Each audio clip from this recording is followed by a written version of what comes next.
Yeah, so I just wanted to thank you all for coming, and hopefully we can have a nice conversation today about organics recovery in Maine.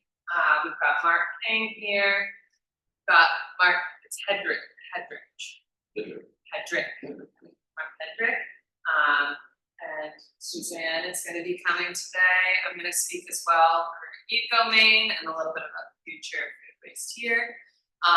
We'll have more people joining online, and we'll also be recording this. So at the point miss anything, we'll be sending out a recording after. Otherwise, Mark, thank you for coming today and putting this all together. And I think you're good to kick it off. Anything else? Okay, no, that'll do. All right. Okay, welcome everyone. I'm going to talk to you a little bit about Maine's existing program, a little bit of the history, where we hope to go from here, and then maybe look into the future a little bit more. So we use a lot of metrics. When Suzanne speaks today, she's going to add a bit more to it as well. But one of the things that we use as our basic metric is that every resident in the state of Maine wastes about 150 to 200 pounds of food per year. Our population is about 1.3 million. So when you add that up, you get roughly about 361,000 tons of food that are wasted annually in the state of Maine. So that's a really big deal. And it also comprises 28 to 40% of our waste stream, which is a really big deal as well, because it's the wettest, heaviest portion of our waste stream. So moving that material away from the waste stream is going to save us in time, money, not to mention rotting organics produce all kinds of greenhouse gases like nitrous oxide, methane, and some of the other big players that increase greenhouse gases and global warming.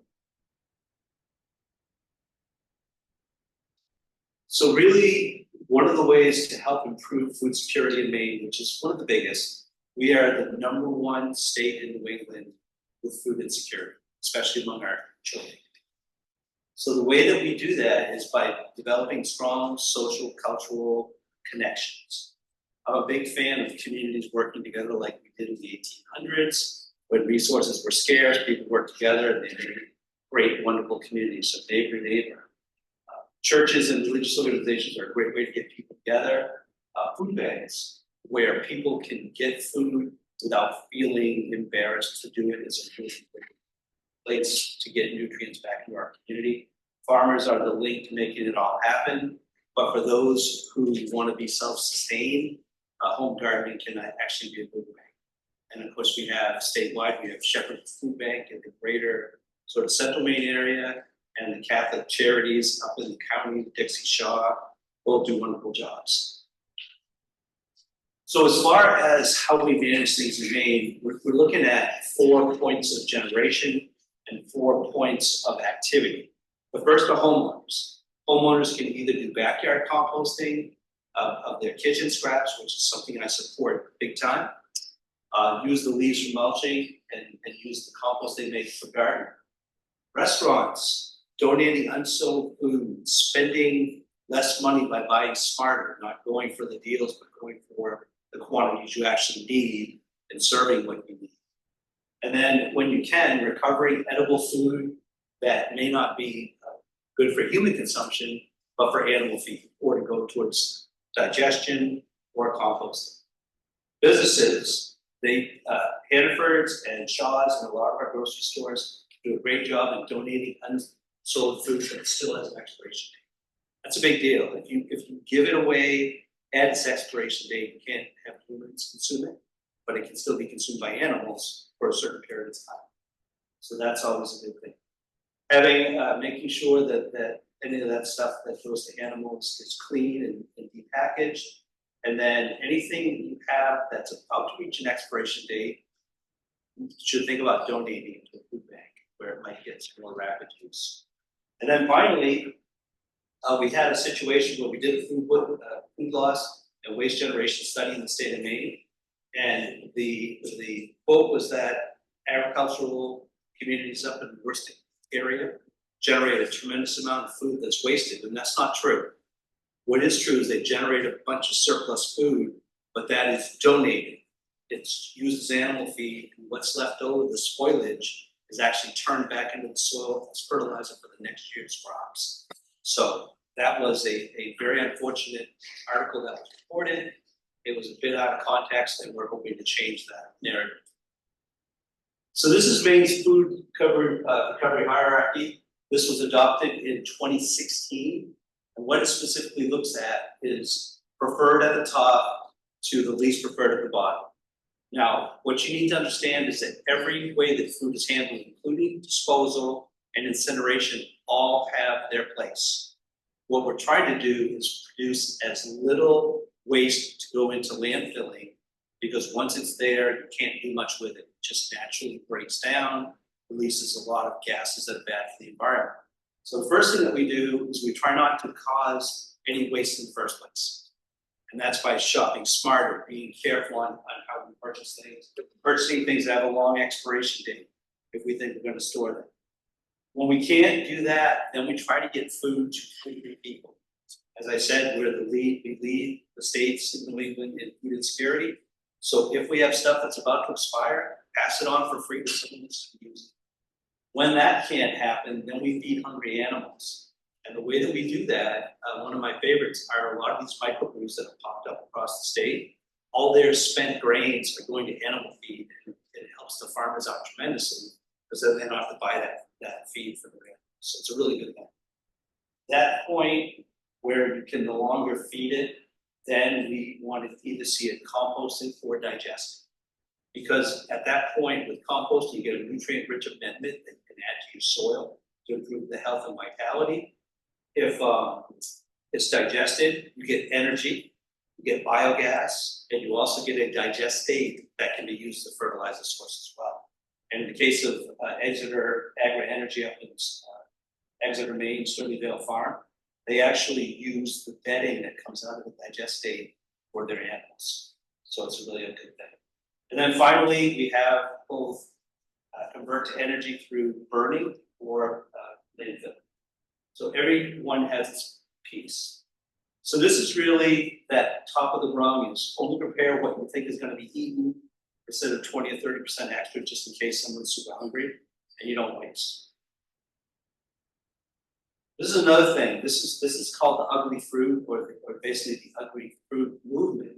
And that is that just because it's not cosmetically pretty doesn't mean it's not nutritious. I actually popped that orange open, and it was just like a regular orange inside. Just wasn't quite so pretty on the outside.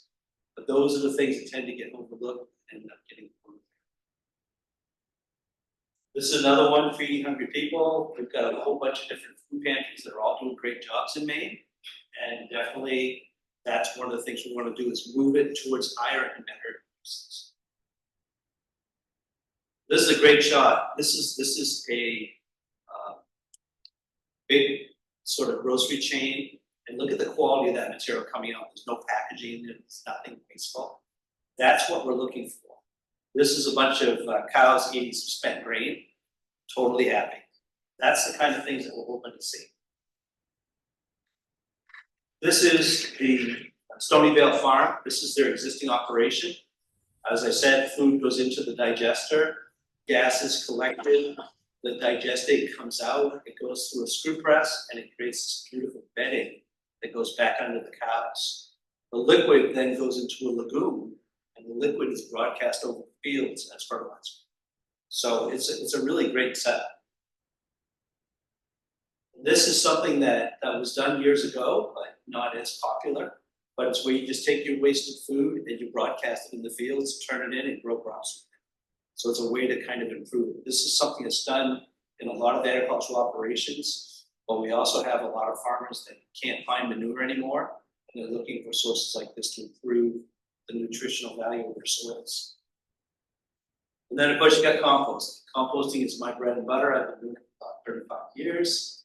And basically you just take a material that is thrown away and you run it through the system, and you end up with a soil amendment that is very beneficial.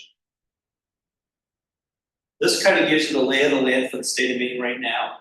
We have 19 licensed compost facilities using food scraps. We have one main company that's spreading food residuals, that's McCain's potatoes. 12 on-farm compost operations actively using food, plus or minus. Mark's gonna talk about that a little bit later. 3 digesters, but 1 is using food, the other 2 are kind of operating either on sewage sludge or on manure themselves. And then we got about 100 leaf yard compost facilities, and under a special exemption that we have, they can process 5 cubic yards per month of food scraps just to see if they like it. Then at that point, if they exceed that, then they would have to come in for an environmental permit or a change to their transportation license. So composting is a biological process that transforms raw materials into a nutrient-rich, stable material. What we take is a food source that's very unstable. When it breaks down, it gets smelly. That means it has lots and lots of nutrients and energy. And we mix it with a material that's somewhat benign, but can absorb those nutrients, and together with microbes, we create this stable, rich product called compost, which when added to your soil brings health and vitality back to you. So it is low cost and low tech. It can be done small scale and ramped up. Beautiful thing about composting is that once you start, you can always make it bigger. And that's really important. That's why we have people do baby steps and start small and then grow as they go. It does reduce the amount of organics in the trash, which is our ultimate goal, whether it be to landfill or to waste energy. We just want to see that number get down. And waste energy plants, by the way, also want that because organic liquid is very hard to burn. So they definitely like that too. There's a 40% reduction in initial volume. And the way you think about that is, let's say I have 100 yards of food and I mix it with 200 yards of carbon, let's say horse manure, and I blend it together, I have 300 yards of material. At the end of composting, I have 40% less because compost piles give off water vapor and carbon dioxide, which is the carbon being volatilized into the air. So those are very, very beneficial. You have a reduction in odor and leaching potential of the initial food product and a stable, odorless, marketable soil additive, which is good for us. As a matter of fact, as a retired paramedic, I say that it defibrillates our soul back to life. That's how good compost is. Okay, this is a picture of, who knows? Oh gosh, I hate these. This is something I used to do years ago. This is a slide I pulled from the top. It builds up organic matter. Organic matter is what feeds the soil. It's food for the soil. It improves soil tilth. Tilth is a word that 10 people will give you 10 different definitions. It is when I grab a handful of soil and I lift it up, it's that flexibility, the friability of the soil. Tilth, it allows air to flow through, water to drain through, roots to penetrate. It's the general fluffiness of the soil, if you want to say that. Kind of hard to explain. It holds moisture in. So what it does is it doesn't change the soil particle structure, but it fills those voids and holds on to moisture so it doesn't drain straight. It enhances root and plant growth because it has special things within it, chitin, other compounds that make the plants feel stronger and healthier. It helps suppress plant diseases. Same reason compost has that ability to wake up the genetic resistance of the plants themselves. So in northern Maine, compost may look like that, although I've done a really good job of talking them out of that. The reason why is that structure doesn't have very many aerations. And compost is a 100% aerobic process. Without good aeration, it just doesn't want to work. Oops. So this is Massachusetts Middle School. I understand they're on a hiatus. COVID kind of kicked them in the butt. But this is the school in Waterboro. That's their cafeteria. This is the garden.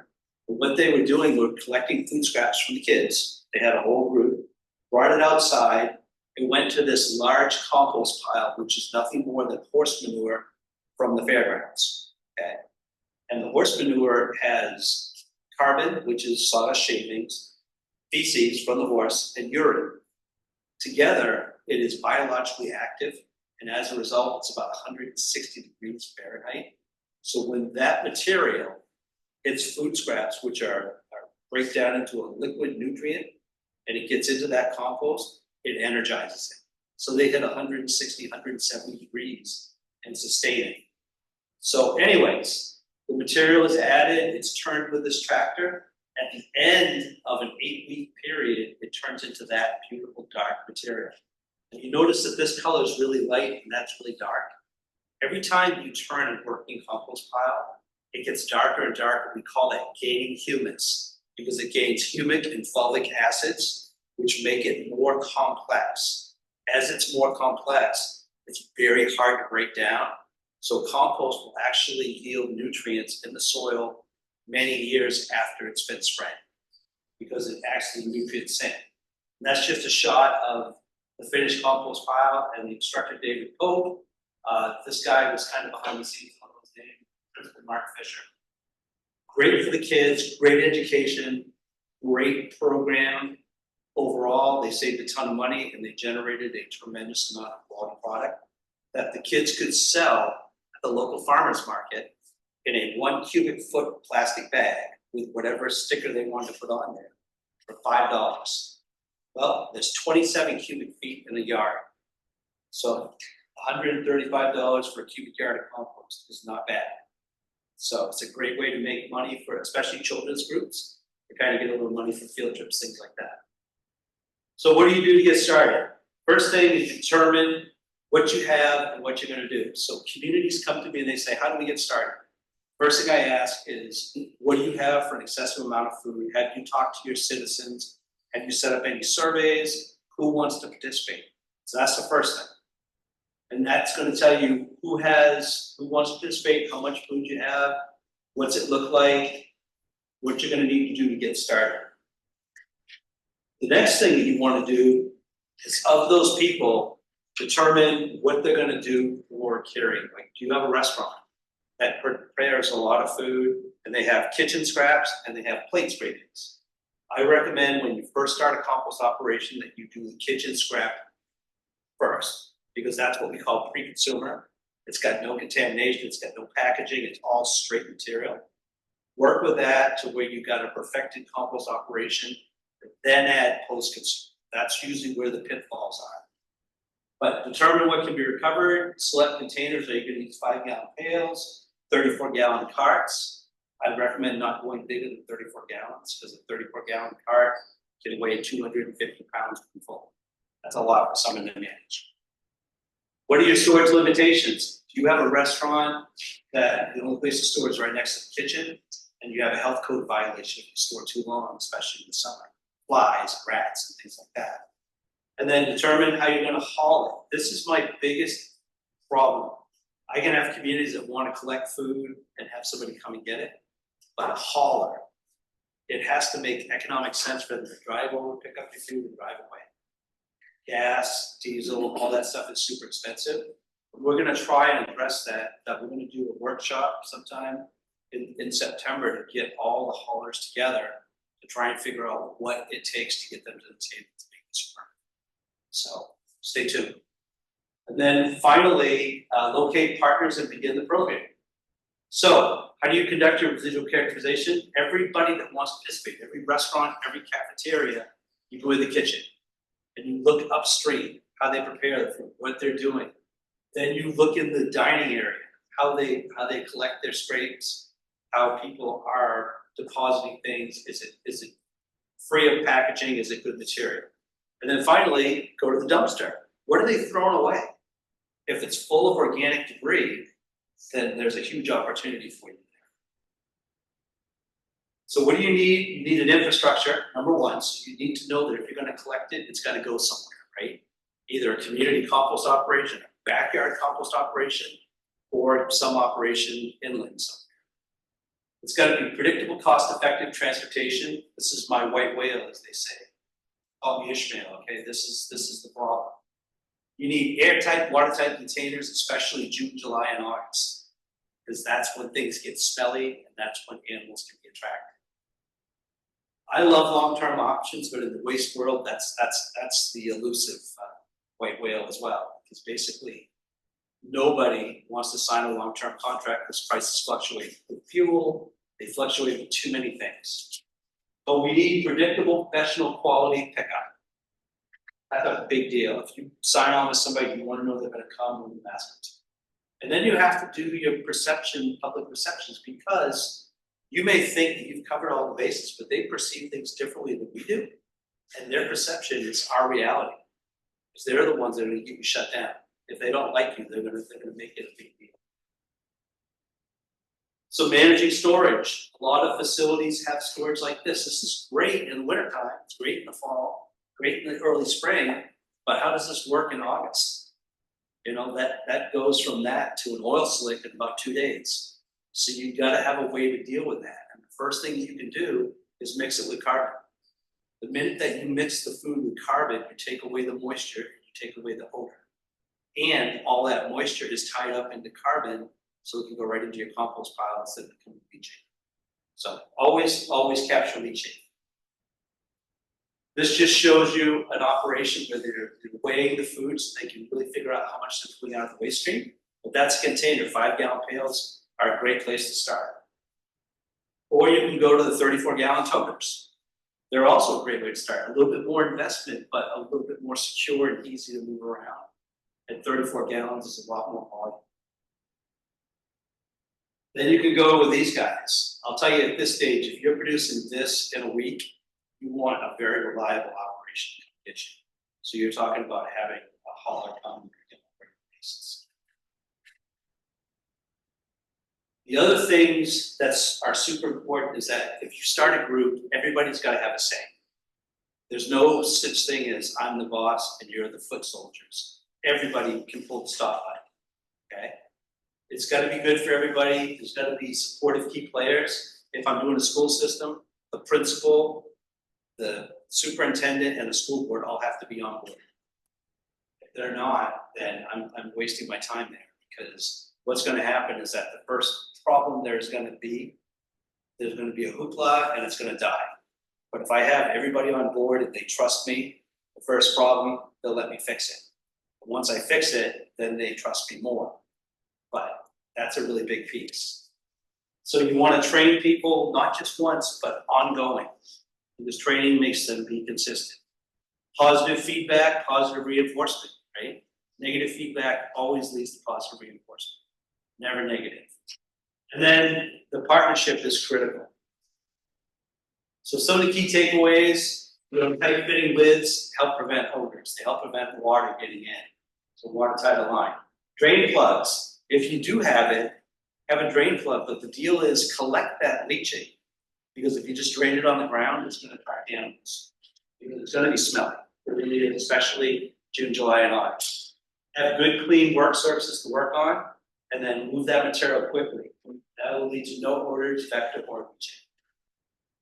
So now a little bit of history. During the late 1980s, the first state waste management and recycling plan was set up for compost, leafing yard, and non-recyclable paper back in the day. So on-farm composting efforts were created by a gentleman by the name of Dr. Bill Seekins. I used to be part of the Maine Compost team and part of our school, Maine Compost School. And he created this just so we could start figuring out where this material could go instead of just being wasted. So he came up with a lot of resources and places to go. Municipally, we started looking at more composting efforts. Composting has only been born since the 80s. Before that, people weren't really doing much at all. So municipal composting efforts began. Then commercial composting efforts started to happen, especially in the late 80s, because we started to have a lot of our seafood industry collapsed and it lost its places for food, all the wasted material to go. So they needed to come up with options. And I came on the scene about 91, and the thing is boiling apart. And then UMO, pre-consumer food scraps recovery, anaerobic digestion was created. It wasn't hugely successful, and it kind of went belly up, but it got people thinking about taking food and getting away from the landfills. Then in 91, our compost team started, and we started looking at problem residuals across the state. And we came up with these videos. They were on VHS tape on how to handle apple puns, how to handle food scraps from your farm, how to handle blueberry winnowings. We went all over the state and made videos about all these problem residuals. And as a result, all of a sudden, these different things started happening. Because we had the school in 1997, we designed and developed the main compost school. And out of those classes, the first couple classes, Coast of Maine was created. Carlos Quijano became one of our students. Little River Compost, Mark Goddard creates one of the best composts around. Ricker Farms, all these people came to the school and started developing compost operations. So it's very, very exciting time. That then got municipal composting even more kicked. And state planning had a $450,000 allotment to develop the waste diversion grant program, which we have today at DEP. And they basically only gave it to municipalities. And it was a really big deal because it really fired up some compost operations. And because George McDonald was also on the main compost team, anybody that got an award, he and I went and visited and made sure their compost operation was great. And so a lot of them today were seeded money from these waste diversion grants. And then at the same time, the University of Maine Corporate Extension developed the master composting program, composter program. That was a huge success as well, but it kind of, the people that were doing it got old and they aged out. And that program now needs to be revived. So we're gonna try to make, instead of a master gardener, we're gonna just make a professional composter class, which will be shorter than the compost school, but almost as good. Regulations and siting of compost facilities got better. We actually created more friendly regulations during this time, and that helped as well. But this was the big deal. Bates College held a food symposium. It was called Food Waste Loss or Opportunity. And this symposium fired up everybody. As a matter of fact, it fired up a gentleman in Western Maine. His name was Ron Slater, who ran Sandy River Recycling, which was 21 towns working together in the town of Farmington. And he and I sat at Java Joe's, because Farmington was where I went to school in the 80s. And we sat at Java Joe's and we designed a compost operation, which I then brought to my boss at DEP, and I said, we want to build this. And I want to write the application, but I can't write the permit. So I filled out the application, and someone in the Bangor office wrote the permit. And this operation is still working today. And it basically is a town of Farmington and the University of Maine and Farmington share the resources. And we do about 125 tons a year of food collected from the cafeteria at this site, mixed with horse manure from the racetrack, and the town does the mixing. And we sell the compost and make about $5,000 a year, which is enough money to cover the total cost of all the operation. So it's 100% self-sustaining. And this is the model I'm trying to bring to communities all over the state of Maine. This is another piece I got kicked into, partly because I had a degree in biology, but also because I had a keen interest in seeing this taken care of. So I now deal with all whales, seals, anything that dies. Mark Hedrick and I over here at Agriculture work together and get it done. This was another big piece. This was probably, I think, one of the best kind of moves the department made. We created friendly compost rooms. And as you can see, I mean, they're huge. Mark's going to talk a little bit about the agricultural composting operations. But these exemptions allow farmers to match pace with other citizens. I developed this guide with George back in 2013. This is free on our website. All you got to do is just look up Organic Recovery Guide or shoot me an email. I'll send you a copy. And then in 2013, got a nice food scrap recovery program with the town of Skowhegan. They did this on their own dime. This gentleman, Randy Gray, was probably one of the greatest sort of solid waste managers in the state of Maine. He and I sat down, we dreamed this whole thing up, and it is a great program where they recycle food scraps from the community and they make a beautiful compost that he wants to give it back, but I'm trying to get them to sell it a little bit to make some money. But that's neither here nor there. And then 2014, 2015, Garbage to Garden became a big player. Recompost became a big player. Scrap Dogs, One Earth, Mr. Fox, you name it. This was their time. And so they're all doing very well now too. This is the, as I said, I showed before, AgriCycle actually collects food as well. They collect food from every Hannaford's, every Walmart. They go all the way down to Connecticut to get food. because their digester is 2.8 million gallon capacity. They have a permit application to upgrade to 4.8 million gallons capacity. And that 2.8 million gallons can do 80,000 tons a year of food scraps. And remember I told you we have 361,000 tons that are estimated to be wasted in Maine. So you can see we have a huge infrastructure gap. So 2016 moving forward, the legislature considers an organics disposal ban the first time. That didn't make it. Fast forward to 2024, it got approved through House and Senate and died on appropriations.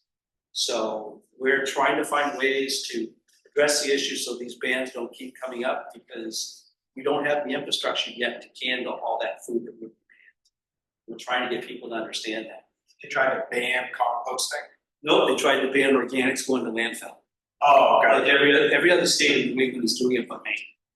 But we have legitimate reasons not to, because, well, I'm the only guy in the organics program too. So it takes a mountain, you know.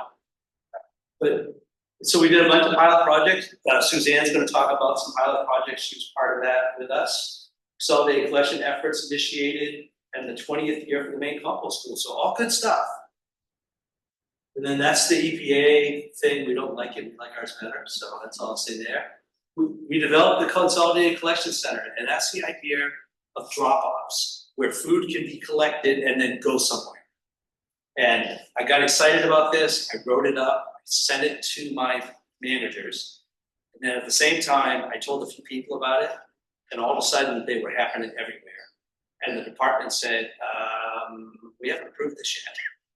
So the long and the short of it is that rather than abolish this, which was growing exponentially, the department decided to make it a registration process. So if you have these kiosks set up in your community, you just need to contact the project manager in your region, tell them where it is, and they give you a little form to fill out. So if there's an odor complaint or something, we know it's coming from that as opposed to something else. But all this does is let you collect food en masse to go somewhere. But when you collect food en masse, there's a lot of responsibility, because it can be smelly, it can leach, your container can have holes in it. So that's why the registration process is important. And we'll hear about that a little bit later. But the bottom line is that if you don't produce enough material, nobody's going to come to collect it because it's too expensive to drive by. So that's the key to this whole process. So other things, food scrap, as I said, symposium, Sandy Rivers Bill, 210 new rules. 2011, we commissioned the waste study that was done by Travis Blackmer and George Carner, University of Maine. And basically, they found 28% of our waste streams are organics. That was enough to cause us to create this organics management guide in 2013. And then the other one that I have created that you're also welcome to send me an email on is the 10 steps to starting up a school composting operation. It is transmissible, or it transcends into everything else. If you want to start a community-based, all the statutes and the tenets are the same. 2014, we did the food collection and utilization workshops, they would call that back then. 2016, we did our hierarchy. 2017, we did the pilot projects. That was a big deal. 2018, we established the Island Initiative. That's another big one where we traveled around. The problem with island initiatives are people who live on an island are either long-term or short-term. And it seems that whenever I get a composting team want to do stuff, they're short-terms.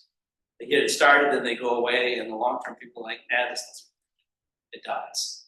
So whenever you start a project with any community, you got to be there more than one time. You got to come back and check on them. When they have a problem, you've got to have good, clear communication so you come back and breathe life into it. There is not a compost operation that Mark and I cannot fix. We can fix anything on its death legs as long as it's still breathing when I get there, we can fix it. And if it's dead, Phoenix rises out of the ashes. I'm always optimistic. You just need to have the right atmosphere. And then we did continued organic collection, focusing on infrastructure development and transportation. I will tell you, in 2018, we picked up, because state planning went away, the Waste Diversion Grant program. And I'll tell you about that. Well, there you go. All right, so it's open to public and private entities, anybody that's Maine-based. Our high priority is increasing removal and recycling of organic materials from municipal waste streams. We focus on underserved areas, projects that provide waste prevention, food donation, cleaning, reuse, repair. One of my favorites recently is the lending library that South Portland has. They buy all these electronic tools that take batteries, and you can come in and sign it out and try it for a week, and before you buy your own, and then you bring it back and someone else can sign it out. Really cool. We supported that project. They bought a whole bunch of cool stuff. Really, really great. And education outreach. If it's going to be education, we love it. Addressing a statewide need, reducing greenhouse gas emissions, expanding the types of materials recovered. What we don't want to see is any disposal component. We had one guy that was going to collect food scraps, but he also wanted to collect garbage. So he asked to buy a whole bunch of garbage containers. We gave him the grant, but we didn't pay for any of the disposal stuff. We cleaned it out. So we can give partial awards if we like your idea. We don't pay salaries. You can use it as in-kind contribution though. Okay? The only time we'll pay for anything is if you hire an intern, a college student or a high school student, because that's an educational opportunity and we support that. Those are all the babies. So this is a pilot project for the town of Skowhegan, as I said. Randy Gray there. This is the compost material. They take the food in. We've got about 45, 50 people. Bring buckets of food. They dump it into a 2-yard tipper. The 2-yard tipper is then taken out to the compost site and dumped in a pile of moisture. Called a wind loaf, okay, which you'll see in the one for Farmington. And they dig a hole in the top, dump the food in, cover it. The next time they dig a hole next to the first one and go all the way around the pile. When they get to where they dump that first one, they turn the whole pile first with the loader, and then they dump again. This happens over a 6 to 8 week period. And in the end, you then turn that material once a week for the next 3 months, and you sell it at finished. Wicked simple, works every time. But this just shows you these are the things they accept, these are the things they don't accept. And as you can see, we are very strict now on what we want, only organics. We won't accept any compostable items. We won't accept any paper, and we won't accept any biodegradable plastic materials. It's got to be 100% food scraps. That's what we want to see. And it doesn't, they can't do meat or seafood. They can, depending on the size. If not acceptable meat. Yeah, because they're afraid that they're going to have animals attracted. So that's self-imposed. As far as I'm concerned, if your scale is big enough, I'm going to encourage you to. If your scale is small, like a home size, I'm going to tell you to stay away from any of them. What about like a school size? School size, same thing. If they're going to use those lobster trap bins, which I think I have a slide of that in a second, those are going to be small enough that you're not going to want to put into that. But if they have a big pile like what they had at Massabesic, then definitely. All right, so this is just the setup. These 2 piles here of leaves and yard, but over to the side they have the horse manure. They use a big loader and then they screen it. That's a ticket. Because once you screen the material, it takes all of the rocks and stumps and things out and makes it look really pretty. People like that. Then another thing I encourage is whoever I work with, we have an open house the first year. These guys do it every year. We invite people in to see what's going on, because if the community is involved, then they're going to want to do it more and they want to do it bigger. So always definitely a good open house. This is the Farmington Cooperative. We built this with a waste diversion grant back in 2004 when state planning was giving them out. I had to be very careful there too, because I was on the waste diversion grant committee back then too. So I had to recuse myself because I had one that was being approved, and they approved it. So this whole thing was built for $24,000. All these waste concrete blocks were donated by the concrete company. The asphalt pad was actually paved on a town budget. So they budgeted a certain amount of asphalt for the road, and they had a bunch left over, so they paved it for us. So it was done on a wing and a prayer. But what you can see right there is how it works. It is a pile of horse manure from the racetrack, usually about 300 yards. And food is brought in. I'll show you here in a second. So food comes from the cafeteria. It's brought in and weighed or in containers. So this is the students delivering when they had a van, now they have a truck. And then it's dumped, this is Ron Slater, God rest his soul, he was a great man. So the material is dumped into containers and then dumped into the skid steer. And they drive down and they basically just bust a hole in the top and they dump it in. So right in there, they dig a trench, dump the food, and then collapse the cover. And then go down the next time to there, and all the way around till they got back to this first spot. And then at that point, they would turn the whole pile and start all over again. And it is the simplest way to make awesome compost. We sell it only for $30 a yard, and we sell out in the first half hour to 45 minutes of our sale. You have to start with something like horse manure, you said? Yes, the reason why is if you start with a material that's biologically active, food has a way of giving all of its liquid early, like 3 or 4 days in. And that liquid gets absorbed in the amendment, but the microbes are already working, so they pick up those soluble nutrients. So it's a great way to make sure it doesn't smell because it absorbs the liquid, but also it's going to give you a great compost. And the way that we do it, we talk about building a compost pile. We say the first thing you want to do is you want to correct for moisture, so suck all that moisture. Then you want to build a pile that has good airflow, so correct porosity. And then finally, you look at the recipe and make sure it makes sense. But the first two are the most important, because then you take away the offensiveness of the material. How do they track it? They have I'm glad you asked that, because I don't get the two that weren't enough. Waste management agency, waste management out of Norwich-Water has been a tremendously excellent partner to the University of Maine and the town of Farmington. When their truck broke down, Waste Management found a truck in their fleet and gave it to the town and the university to have as a vehicle. So it's trucked by a Waste Management donation from the campus out to the compost site. And what about The manure comes, Public Works hauls it on their way to the transfer station. And it's such a great relationship because we actually, on our sales, we hire one of the Public Works employees to run the loader to fill the vehicles to get the compost. So he comes in on a Saturday and we pay him all day to help us. So it's just such a great kind of, and they call it town gown being the university and town being Farmington. It's just, we have such great relationships and we all talk to each other all the time. So there's never a breakdown in communication ever. And that's the key, is that this is not just a relationship, it's a partnership. And it's really important to make sure that you focus.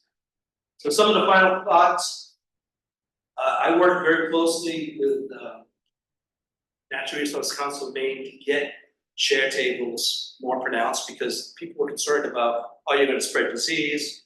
And I'm like, have you seen kids interact? They got snotty noses, they touch each other. I mean, food is not gonna be the transmitter of all these different diseases. It's gonna be kid-to-kid contact, so let's get real. So now share tables are more encouraged. They still have a fit if it doesn't have a good solid peeling on it, but at least they're not shrink wrapping apples anymore. Because I remember as a kid, you rubbed it, right? Because you don't want to get pesticides. So that takes out the bad stuff off. Encourage donation of all edible food, promote backyard composting. If you start a community-based operation, you've got to offer backyard. Because there are people that want to only compost at home. There are people that only want to compost at the transfer station and not deal with it. And then there are those that in the wintertime would prefer not going through the snow to go to their backyard bin. They'll come to the transfer station. So you got 3 different types of people. So having both operations hits all the needs. Really good thing. Install a public kiosk. I gotta give super props to Garbage to Garden. You'll see in some slides later on that they are incredible at making those educational kiosks that make you just want to do the right thing. They never get contaminants because their signage is so pretty. So rewarding. Lead composting programs can be expanded to accept food scraps. I don't see many that want to do that, but basically, it's a good thing. And then seriously, call me. I cover the whole state of Maine. Okay? I go anywhere that there's a need. And you can get me this way, and then you can also go on our page and see what we have going on. And that's it. Any questions? Okay.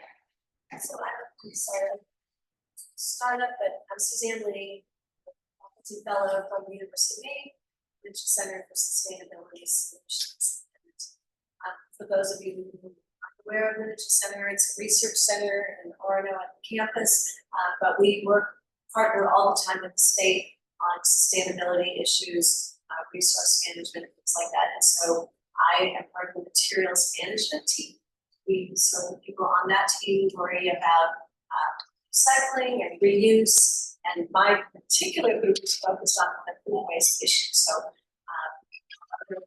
the way of the Mitchell Center is to actually use faculty from different disciplines and then have students as part of the team to do the work. So, and all of our work is not research work to publish papers, it's actually research work to make a difference in the state. So it's all stakeholder directed. So we don't read a book and come up with a solution.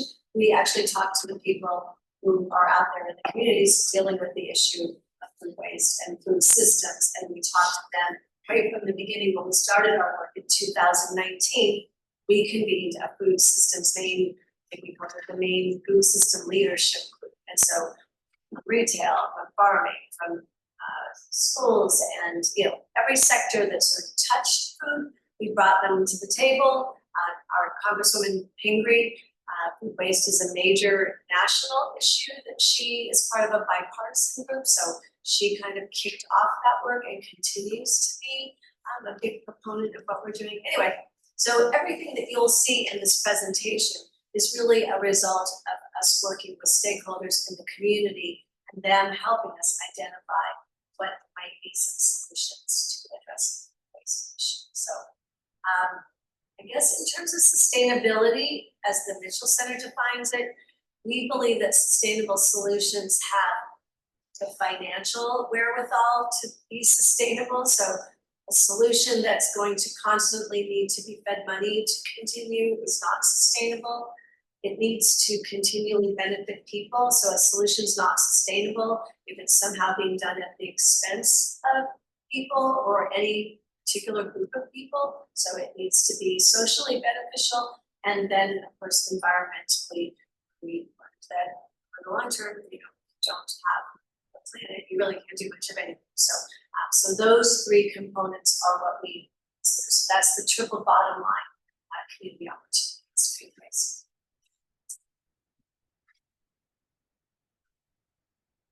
Do you know what you guys did to get the slides to the last time? Should I just click on She's got to do some magic. I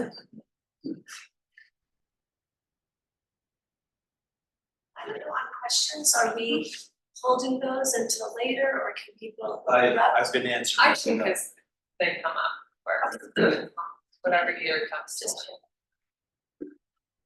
So feel free to interrupt if there's anything that strikes you. On food waste, I think we probably covered this in Mark's presentation, but just to remind you, that 40% of the food that we produce is not eaten.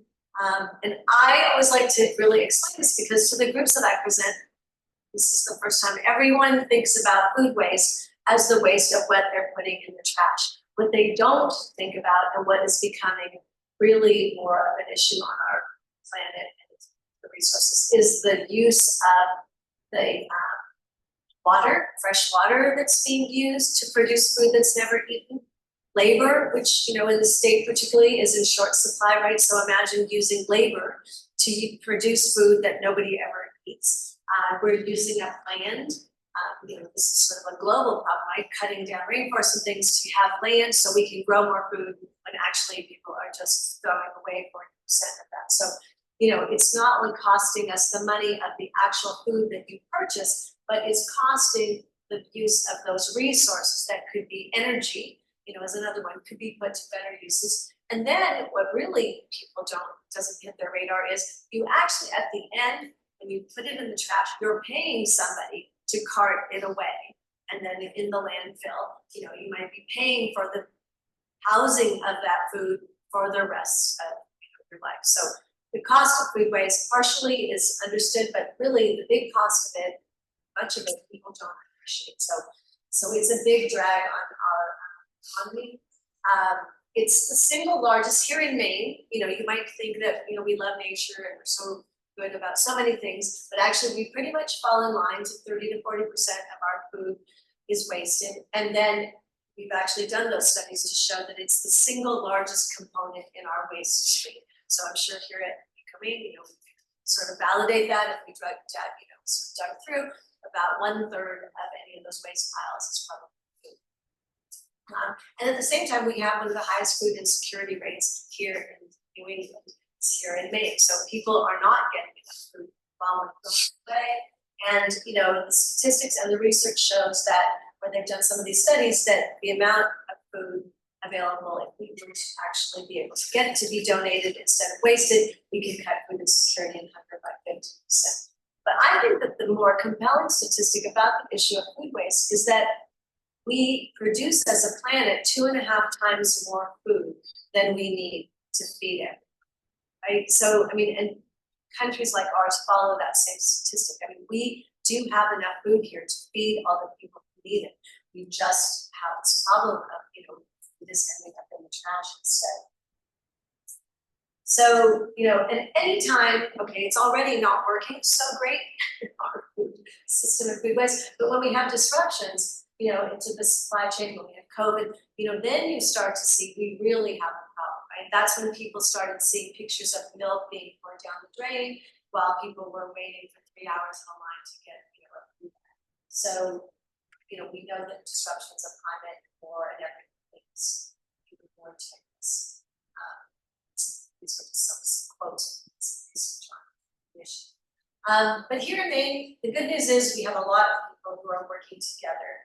Talked about a lot of these collaborations, and the slide is really meant to show that people in our food system here in Maine, this is on their radar. It is something that when we did our most recent in April, a food waste generation study, measuring really officially for the first time how much food, 360,000 tons of food waste that's being generated.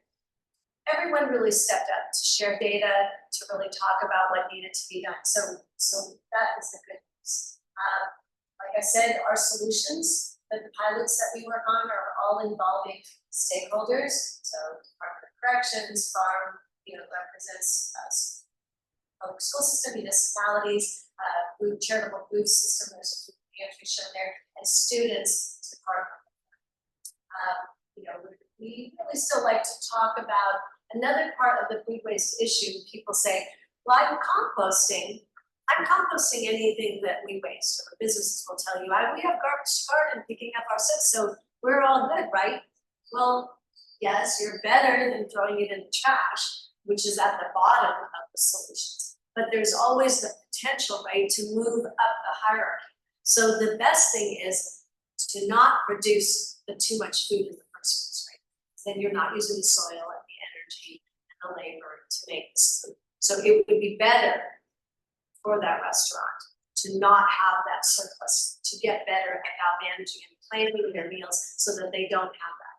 Or it would also be better if they would take that edible portion of the food left over and get it to the soup kitchen or the food pantry down the street, because then the food is kept good and you're feeding more people.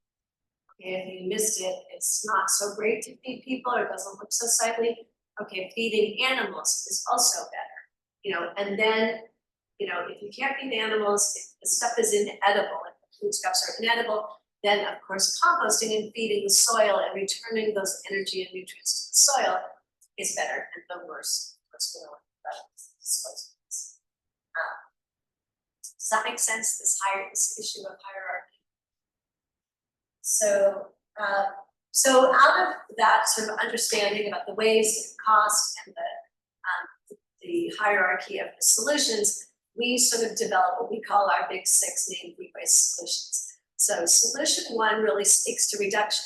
It's the tracking and measuring of food waste. And this can be everything from you in your home for a week, setting aside, not letting anybody in your family put anything that's food in that trash can, and having some kind, even if it's just a separate garbage bag, to put the food in for 1 week or 1 day or 2 days, whatever you can get your family to cooperate in, and see for yourself how much is the trash, how big is the trash bag, how big is the food bag, what is in that food bag, what is it that we keep buying and keep throwing away. So we ask households to do this, but of course we ask businesses, and right now we're working with Northern Light Health one of the second largest hospital in the state, and we're working with them to do their own hospital food waste study, where they, for 2 months, will be tracking and measuring and figuring out, is it the food that's coming from the patient rooms? Is it the food that's coming from the cafeteria? I mean, imagine operating something like a hospital where your main business is saving lives, right? But you are also feeding, I think they might have like 6,000, some huge, they're the 6th largest employer in the state. They have a lot of people that they're feeding in that building as well. And so they feel like if food is medicine, then the handling of food in that hospital is very important. So that's why they're doing tracking and measuring. So that is our solution number 1. You can't manage what you haven't measured. So that's the first thing to do. Solution 2, again, we're trying to keep food edible. So that's food rescue.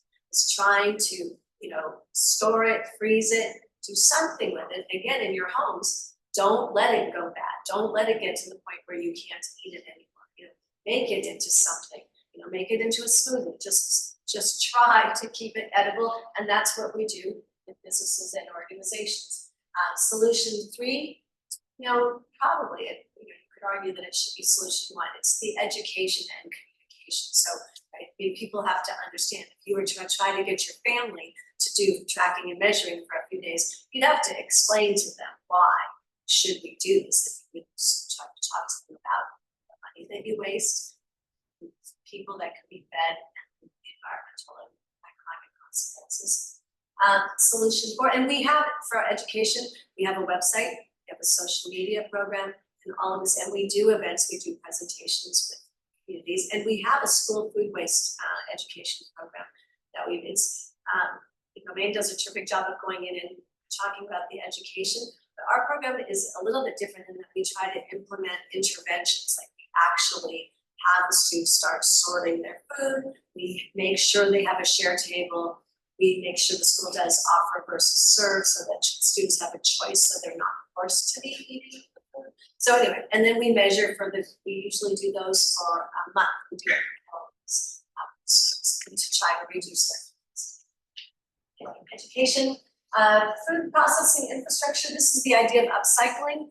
The best industry maybe at this is our seafood industry. So actually, in most of the seafood companies, there is no waste because they have made every waste stream monetized. So they compost the shells, or seafood like that, or fish.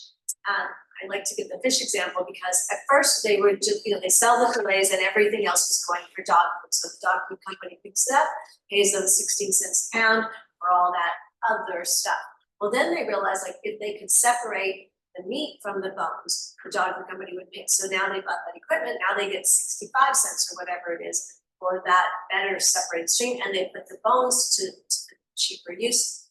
And then they realized that if they took the skin off the fish, they could freeze it and sell it in blocks, I think somewhere in Europe, where they use the fish skin for collagen, for beauty products, and now they're getting, even more money for that. So they have figured out how to process their food in a way that they have no waste. Maine Grains is another great example. They also have monitored things that they used to sweep up off the floor and then have to be putting it in their trash. They could find that it could be feed to be used for livestock. So they have also been very clever about monetizing all of that. So that's solution 4. 5 is increasing food donation, and then solution 6 is food cycling for all the diversion tactics. All of these solutions have benefits for every community. The community can save money, your people can eat better, and you will be doing your part of the planet, both in terms of protecting water, the air, and also doing your part for climate impact. So any community that has a climate action plan, we think food waste should be part of it. And state is also setting that example because this year, in the update of the climate action plan, they'll be putting this kind of shows you a little bit the cost savings over time of recycling your food waste versus landfilling it. So the more people, the more tonnage, as Mark's slide said, volume matters. So if you can get your town to divert more and more, your costs can come down. It's just a town model. size residents. This is another sort of, analysis of the profit potential through all of it. For food recycling in the community, and this is sort of Mark's seconding what he said, home composting for residents. Maybe there's a service provider or a community food curbside collection. You could also have a town drop-off site, and or your municipality could manage it and actually convert food waste to transfer station. So this kind of goes through the costs and the opportunity of all of those. And different communities decide differently how involved they want to be. So this again is just looking at the profit, town A, does it a certain way, and then what's the effective savings versus landfill. And we know that landfill costs are going to go up, so over time, it's just going to get more and more profitable for you to use your food scraps and not. Revenue growth, we talk about financial things from savings, but also there's a revenue growth opportunity for communities. If you start providing for these transfer services, that actually leads to new businesses. If you're, making compost, that's another revenue stream. Haulers that are needed to actually move the food from here to there. In these states that have food waste bans, they've seen growth in the food waste hauling business, the processing business, and upcycling food startups. So, the seafood industries, when I was talking to that fish producer, they said, an even higher value, if you know somebody who wants to make fish cakes, we could actually be using, instead of, using it for dog food, we could be using some of those fish scraps and be making, so there's a new business opportunity. So all of this food recycling does lead to not only cost savings, but new revenue opportunities. It does better for your people because food donation, when you have a food waste ban, so when people literally stop throwing food in the trash, you see that donations actually tripled. So when Vermont put in place their full food waste ban, donations to the food banks tripled with food recycling. We know that the average family, this is a little bit, the slide's a little outdated, it's closer to $2,000 a year saved by not wasting food. So your food budget, you can have an extra $2,000. It increases food system education overall, which it gets more people thinking about food, which is good for us. And it improves the local food quality because now it's with composting, you're keeping the nutrients in your food system, and for sure, health and quality of life you're feeding people.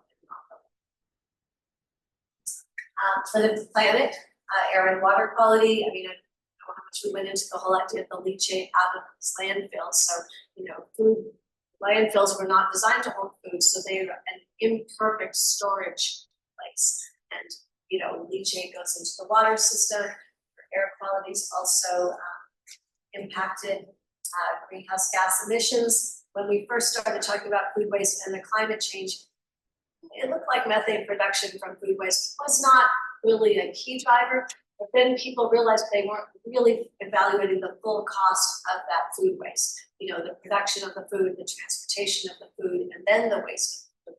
So that's why our updated climate action plan for the state, and in general now, we have realized that the impact of food waste on the climate is more consequential, actually one of the top things to consider when you're worried about climate change. So that, it's climate action. It regenerates main soil.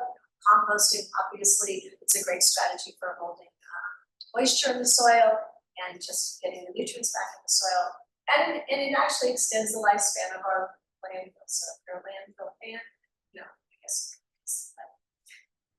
So food recycling is local, so I think that's why we do these workshops, because we're really trying to talk to communities. You can take action. This is not something that needs the federal government. This is not something that even necessarily needs the state government. We're here to help, the state government's here to help, but local communities can make a difference. You can actually ban food waste in your local community. You can make laws, and there's templates for this kind of action. You can make compost, you can have your local community compost purchasing mandate which means that it will then, foster more compost production because the town is now has agreed to use compost on its schools, on all of its public properties, and so you can do that. You can have zero waste plans, and this can all be done locally. It builds community resilience. We've done some pilot projects with communities. Down East Main, we were just there. One of the components was a community supper. So instead of wasting the food, the fresh stuff that might go bad, every week they turned it into a meal. But that meal got people, because it wasn't like a soup kitchen meal, it was a community meal, got those people together. They were talking about how all this food would have gone to waste, but now we're having it for dinner. What other wasted food do we have in the community? Oh, I think at the VA hospital, I volunteer there. I see them throwing food away out of the freezer all the time. Okay, well, let's connect that up to the pantry. So the whole conversation about food and how not to waste it becomes a community mentality, and it's terrific. And so anyway, it is a local opportunity, and we want people to think of it that way. Again, compost bins, curbside collection, we do community collection. Mark already talked about some of these communities, and I add to the food waste success of Hannaford and Walmart because I think it's good proof that these organizations both are doing, Hannaford actually was like the first supermarket chain in the country to have zero food waste. Why are they doing it? Because they have a real environmental angle? No, not at all. Because it makes good financial sense. So I'd like to put the companies in there to say that unlike a community that has a lot of other benefits, social benefits, environmental, a company really only has a single bottom line. That's the profit motive. And so even they have found it to be a cost savings for them to take their food and to actually check that. So we went through the grant, all sorts of support for doing this. Again, communities can do it, and there's even support for education. We can help on the education side. He's got grants in education. Pay as you throw is a way for communities to do this. You can generate your own funding, actually. Call it pay as you throw, you call it smart. Smart municipalities always reduce their trash. So give it that way. Reduce your trash, you're really doing a lot of good. Technical assistance is out there, and we actually, not only do we have general education, but the Mitchell Center is very interested in working on all sorts of pilots, community pilots, school pilots. We're going with businesses and do a pilot, so all of that. And just to show you, in the city of Portland, we started their community, we started with them a community drop-off site. They were a little bit worried about, putting these green bins throughout the city. What were they going to get in terms of contamination? But they were very smart, and I think Mark's point about those garbage to garden kiosks, they look very green friendly. They look very much about food. So what Portland did is they put their drop-off sites right next to their community gardens. So, and they really feel that was a key thing to not get into contamination, because here you're dropping off your food scraps in the setting of a community garden. You get the point that whatever I'm putting in here, I gotta be okay that it's gonna end up being used in this garden to grow food, even if sometimes it's getting used to others. Still, sort of mentally, you're connecting that. And they have had, so they were nervous at first when they had 5 drop-off locations. I think right now there may be 9, and they're expanding to 12, because now these communities within their city, these neighborhoods, are saying we want our own drop-off spot.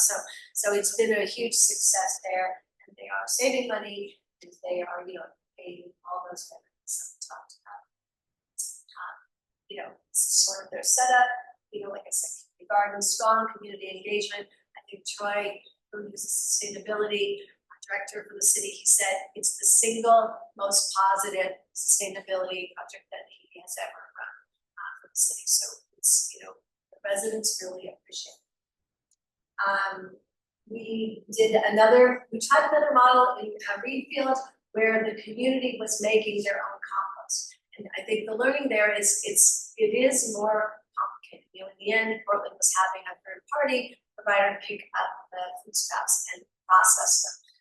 Towns can do it, so Skowhegan processes their own compost, but it is a more complicated, but you get all the benefits, you save the most money, you keep the compost right there in your community, so it's, you get the big, it's everything, it takes most work, but you get the most out. Waterville was a little more of a hands-off model. Actually, they tried a few things. They have curbside collection, and they also have a community drop-off site.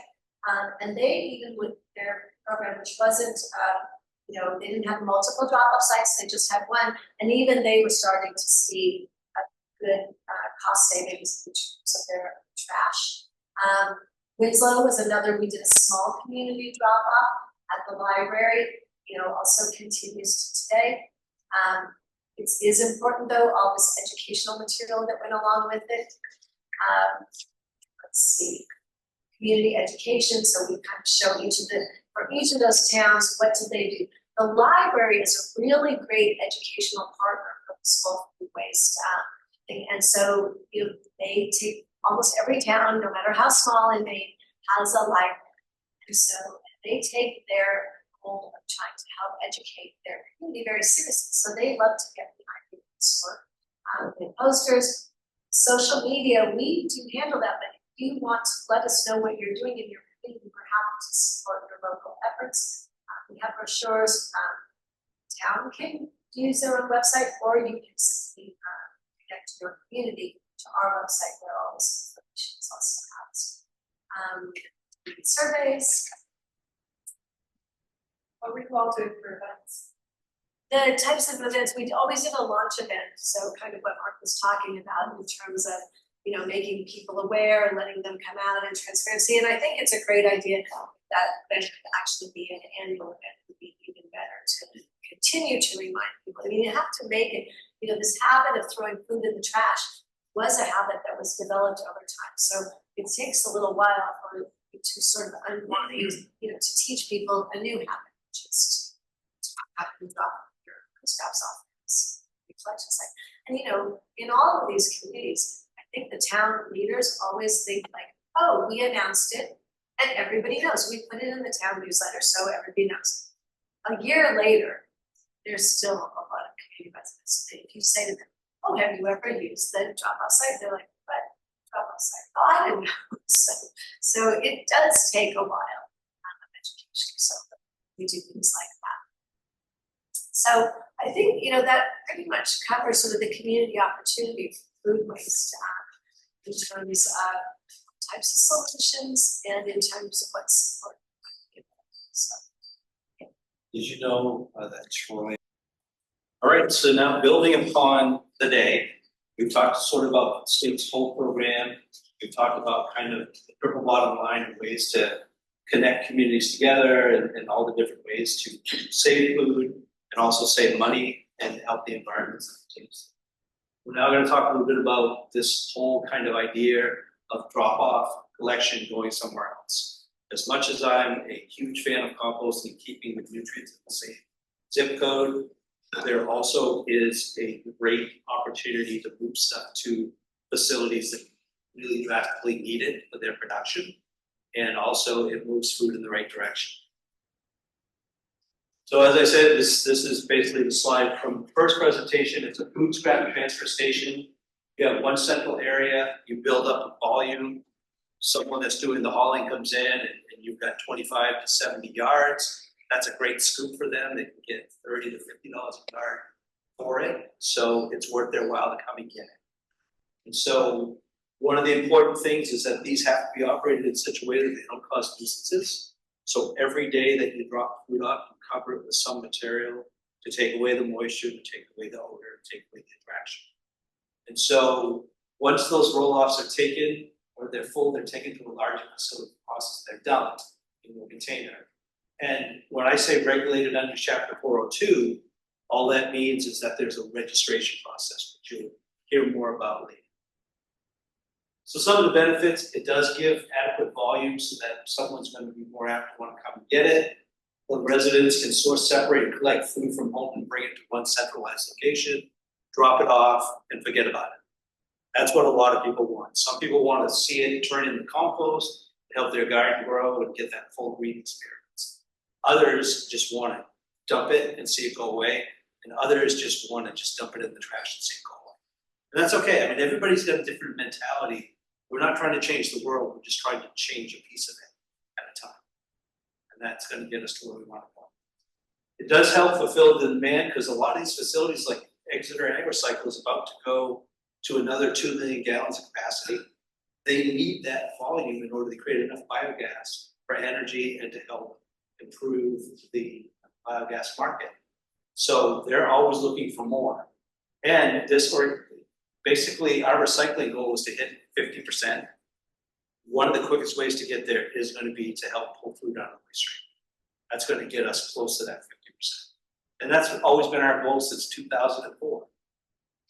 So you got to ask yourself, do we have enough infrastructure? The answer is no. But are we finding out more and more why and where we can improve our infrastructure? Yes. This past year, we had a food loss and waste generation study, which Suzanne was a very big part of.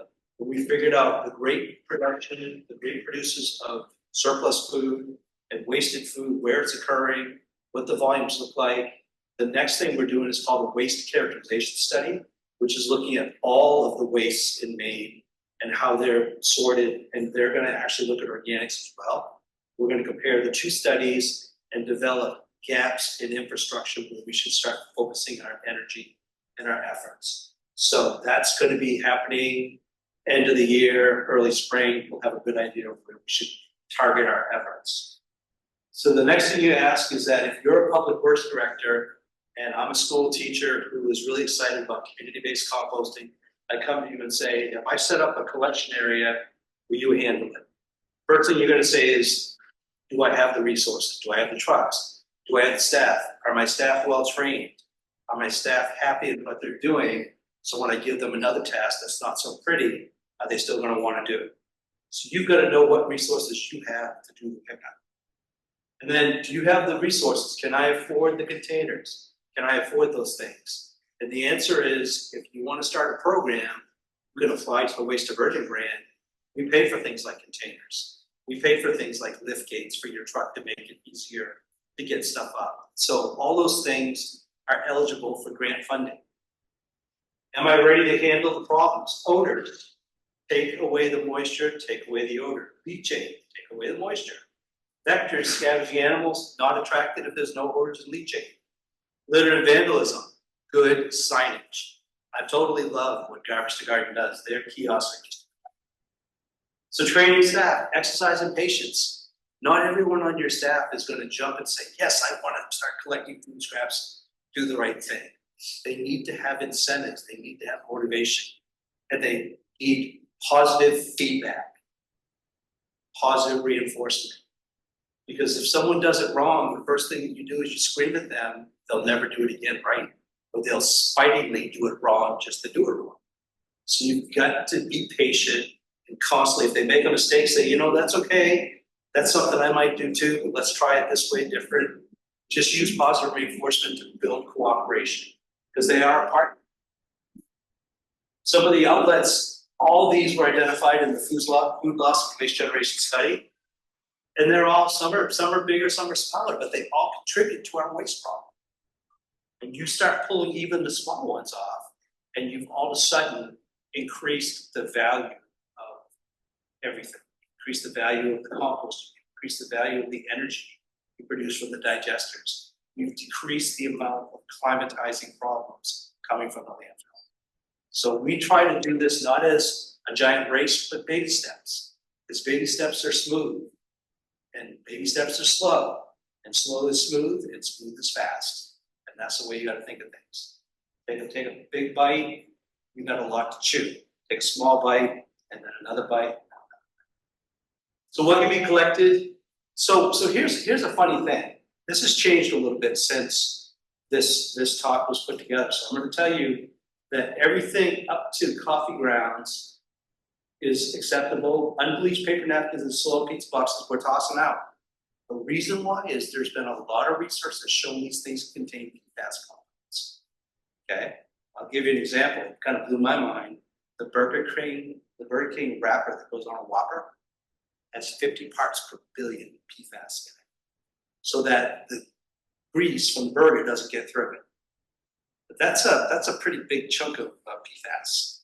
So it definitely keeps us aware. So PFAS is what they call an emerging contaminant, even though it's hit us right in the face. It is an emerging contaminant. Microplastics are the next emerging contaminant. Every time you drink a bottle of, I won't say the company because that's not cool, but in the bottle are microplastic compounds. So if you think about it, unless you're getting a glass container, the old carboys that are still made of glass, those ones don't have the microplastics. So just things to think about. This is by far what I want to see go into compost. This is type 1B. These are produce and fruits and vegetables, things like that. If that's in your compost pile, you're golden because it's really good, clean food. This gets a little more messy because it's often hard to separate some of the things that end up in processing material of these guys. But this is really rich in nitrogen. Nitrogen is what microbes use to make more microbes. So it helps when they replicate. This right here is more sugars and starches, which help towards energy and food, or energy and growth. So here's what we're looking at. I love this kitchen prep stuff for consumer. However, when you're dealing with broccoli, it's those little sticky things, or avocados, a little sticker on it, or the Chiquita banana. So you've got to be fastidious because those things don't compost. And then plate scrapings, a little more messy. This is where someone ate one saltine cracker and left the plastic in the middle of their plate, or those kind of things. So those require a little more diligence, but this is where at the trash can, you have a big sign that says organics here and all other non-organics there. And that way you reinforce the education. The students will do the right thing if they have good direction. But it's not that difficult. It's just you've got to be consistent. Suzanne and I, when we first started these pilot projects, knew in the back of our heads that we weren't going to just be there one day and then go away and it was going to be a huge success. We knew we were going to have to go back. The amount of times we had to go back to one community was a little daunting because they just didn't seem to get it. But I still to this day keep going there because they're a project that we invested money in. But it's just I think they get it until I leave and then they forget it. So anyways, so we're going to work on that, but it requires constant diligence. A permanent feedback loop is needed to correct problems quickly. Call me when it's a small problem. Easier for me to fix. When it blows up, a lot harder, but still can fix it. Just remember, anything that you do in composting can be corrected, no matter how horrible it looks. So this is just a school system showing how they deal with it. So basically they had the food here, the trash here, and then this would be for things like paper that they thought was recyclable, but really honestly there ought to be just two, food and trash. And then having the kids do it is really important, but having somebody supervise the kids. Not to be there to be a punitive person, but to be there to be a re-education person. No, this really belongs in here. And don't even say the word no. Say, I really think you meant to put it here, right? That way you turn it into a positive experience. Trust me, when I was younger, I had a short fuse, so I had to learn all these things that I've gotten older. This is the garbage to garden kiosk. I mean, if you throw a diaper in that container, you are morally bankrupt. Because that, when you walk up to that thing, it's so inviting. It's almost like you're going to a food truck to get yourself a taco or something, because it's education, it's pretty, there's so much goodness in it that you can't be bad. You have to be good. It just forces you to. And that's the kind of stuff I like seeing. This is an example of another operation. This actually happens here. And this material, you'd say, oh my goodness, man, it's got so much contamination. But it goes up to Exeter. They put it in a depackaging machine, which tears off all the plastic and kind of shoots it to the side. And the material then goes into the digester to create the biogas. And then what comes out of it is squeezed in a screw press and it's made into bedding material that goes under their cows. And it's constantly recycled. This material, the plastic, is then baled. It comes back down here where it's put into the mass burn at EcoMaine. So even though this is not what I want for a community that wants to make compost, this is a better use than putting it in the landfill. That's what you got to tell yourself. And it produces energy. So those are the kind of things to bring to your attention. And then this is Colby College. They collect their food scrap in buckets, they fill this container up, and then it goes up to Hawk Ridge in Unity Plantation where it's put into their compost operation. So once again, these are the 34-gallon toters we found through research. They're the perfect size. Farmington, they're half filled because the students can't lift them when they're full. And they basically roll them out onto a pickup truck, go out to the compost site, and dump right into the pot. Once again, these are just large containers, and this would be for, like, example, Booth Bay Harbor. I've tried for years to get to do composting, but the one thing that kills me is that all of their refuse is paid for by their taxes. So there is no incentive for that dumpster full of seafood to go to compost because they don't have to pay for it. If they have to pay for it, then they're willing to listen. So one of the things that Suzanne and I have talked about is trying to get more communities to do pay as you throw. Because the minute that you have to pay, you critically look at what you're putting in your bag. When you do that, aha moments happen. And that's what we get in your brain. But it's not until your brain is open for us to be able to do that.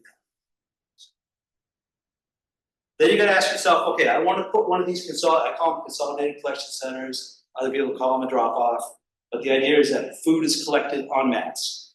So do I have the space? Well, let's talk about that. This is what you need for a 96-gallon container. Now, a 96-gallon container is huge. It's not what I would recommend that you roll around your community. But if you're having it as a universal drop-off, it's perfect because when AgriCycle comes to pick up from you, they charge you a stop fee and a tip fee. And if you have a 96-gallon container instead of 334s, you're only paying one tip fee because that's what's tipped over into their cart. So it makes sense to have a bigger one. But if you're a small operation and you're rolling carts around, you don't want a 96-gallon because that weighs about 490 pounds. Nope, you're not going to roll that without hurting yourself. So basically, if you want to do one 96-gallon container, it's a 3 to 4 square foot footprint, right? Vertical clearance should be 15 to 25 feet around it for snow removal, things like that. And so we like an area about 30 to 40 feet long. In most cases, that's what we're looking at to put up to 3 containers. And what that does is that gives you an idea of how much space you need. In Winslow, it's right at the public library parking lot. And the cool thing is right across the street is Public Works. So Public Works comes and maintains snow removal. Exeter comes in, Agri Energy comes in, picks up the containers. They do it, I think, once a week, maybe twice a week, depending upon the need, and they drive away. So the community is able to maintain it with just a little snow removal, and it works perfectly. But there is a stop fee and a tip fee. That's calculated monthly. Some of the things you want to do is you want to keep the collection site clean and free of litter. Make sure the containers have tight fitting lids, as I said before. Remove organics at least once weekly, and in the summer months, or if you know it's going to be really hot, line the base of your container with 4 inches of sawdust. Then dump your food, because when it's hot, food liquefies faster. If it's got sawdust to soak into, now you have no odor. And then if you layer it that way, guess what happens when they dump the container out of the compost site? It's already mixing and already composting. So you can pre-compost in those containers. So that's really nice. But if you notice leachate or you notice a smell, add carbon, because that takes away the liquid, it takes away the smell. And then here's the big one, and I make every community a promise. We will get through this together if you call me whenever there's trouble. I don't care how small it is, call me. If it's a tiny thing, I'll fix it over the phone.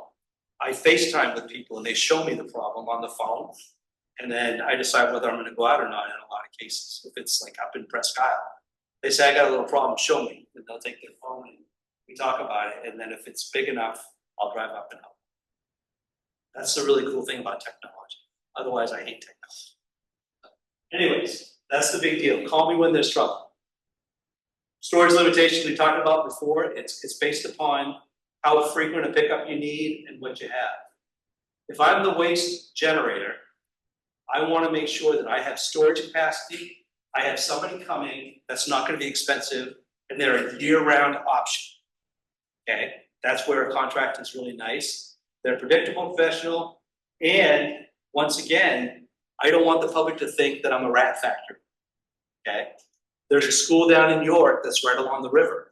They started composting, and the first thing that happened was all these river rats came in the community, and the community freaked out because they were born around there. Poodles and a rat and a poodle, not a very good fight. Rats are pretty scary. So people lost their minds. Animal control officer was wicked busy. So we slowed it down, and I found out they weren't using enough carbon. So we started adding more carbon. The smell went away, the liquid went away, the food went away, the rats went away. And rats are horrible because they will breed 12 times a year, and they have 12 pups per litter. So rats are meant to be the great conqueror of that and cockroaches. All right, so working with haulers, if you're larger, they're more responsive. However, there's always that heartstring you can pluck on. If you're this small, underserved community and they pick up your material, you can say, we want to do something really positive. Can you work with us? And you're apt to get a donation. You're apt to get some assistance. But you've just got to make a compelling story.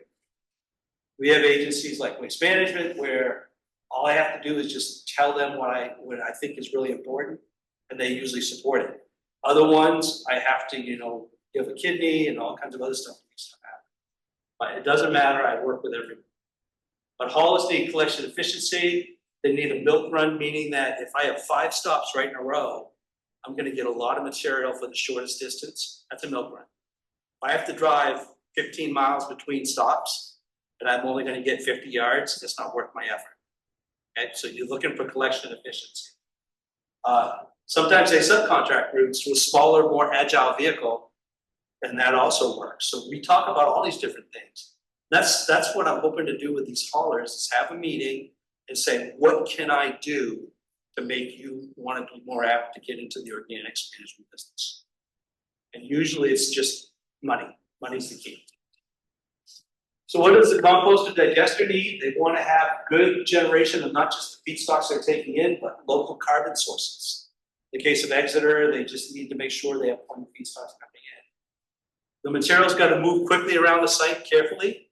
They need to have local access to get around. So if you're a compost site that's in the willy wags, you got to have a great access road that's maintained to get around. And you want to be close to your end user market, because if you have to truck 100 miles to sell your compost, you've just lost money on the trucking. So you want it close nearby. And then the biggest thing is no adverse impacts to your surrounding community. The first thing you do is, if you're in the middle of a community and you've been a problem at all, you give every resident free compost. And maybe your first year you don't make a cent, but you make a lot of friends. That's the key, is be a good community member. So what about the public? They are a problem sometimes, because sometimes they don't want anything, they don't like change. So when I say, hey, it's gonna look like this, in their mind, they're thinking that. Yeah, you're gonna bring food and these rats are gonna be all over the place, and it's gonna be horrible. So you gotta teach them, you gotta do an open house, as Stan said, open house every year. Keep reinforcing the good. This is another thing, I mean, these containers are in a nice clean area. Never, ever, ever store your food containers next to your dumpster. Because what attracts animals to one will make them go into the other. So always good separation. This right here is beautiful. It's a great storage, but it's also a needed storage because they have bear here. So this is a bear-proof container. So this is up in British Columbia. And then this is just showing you the curbside collection that can occur. Garbage to garden can come right along. They got a little tipper. They hook onto your cart, dump it, come right back. It's a beautiful thing. So this is, I'm going to end with this case study. This is Garbage to Garden. Tyler Frank and one of his partners started this in the backyard of his mom's apartment a long time ago. And they just have continually built up their business model. It's like $15 a month for a 5-gallon pail. And they have, I think, close to 11,000 or more subscribers. So think about that, $77,000 a month times 12. So you can see that it adds up pretty fast. But basically their philosophy has always been get the scraps. So established in 2012 by Tyler and Sable. saw the need, $50 a month, get a 6-gallon bucket. City of Portland has a paper bag system, so financial incentive. Paid per view, paid per bag.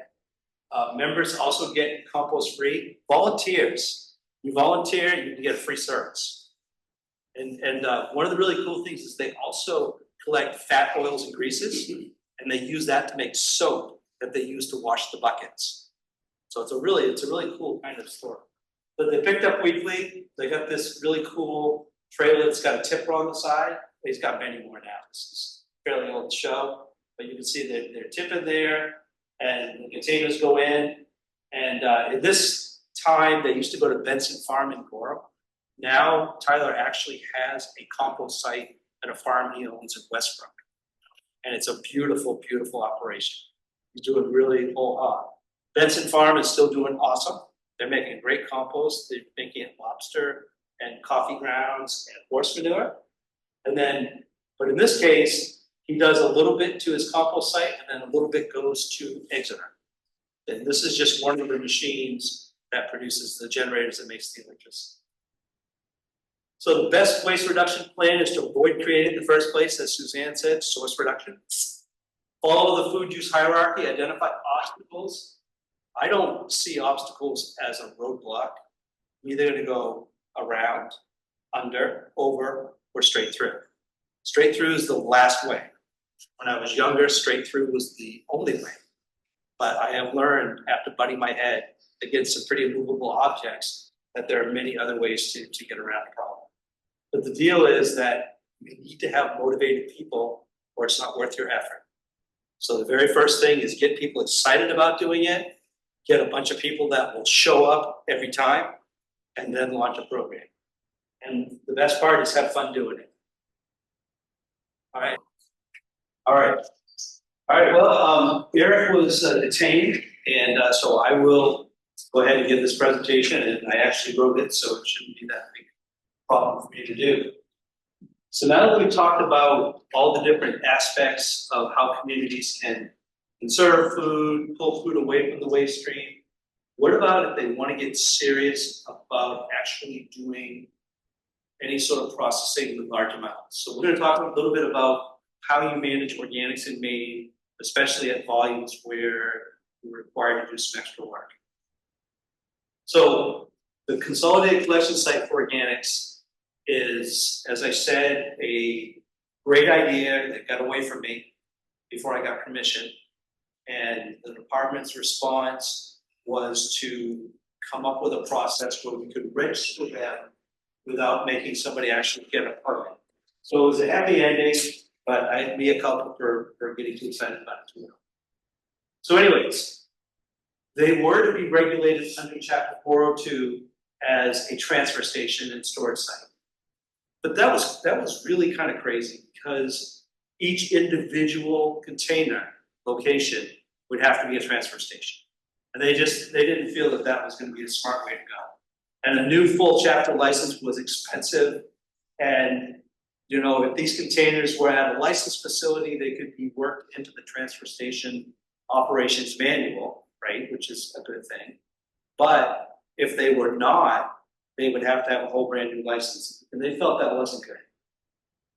This is an example of a standalone. This is actually a garbage to garden one located at the Walmart, I believe in South Portland maybe.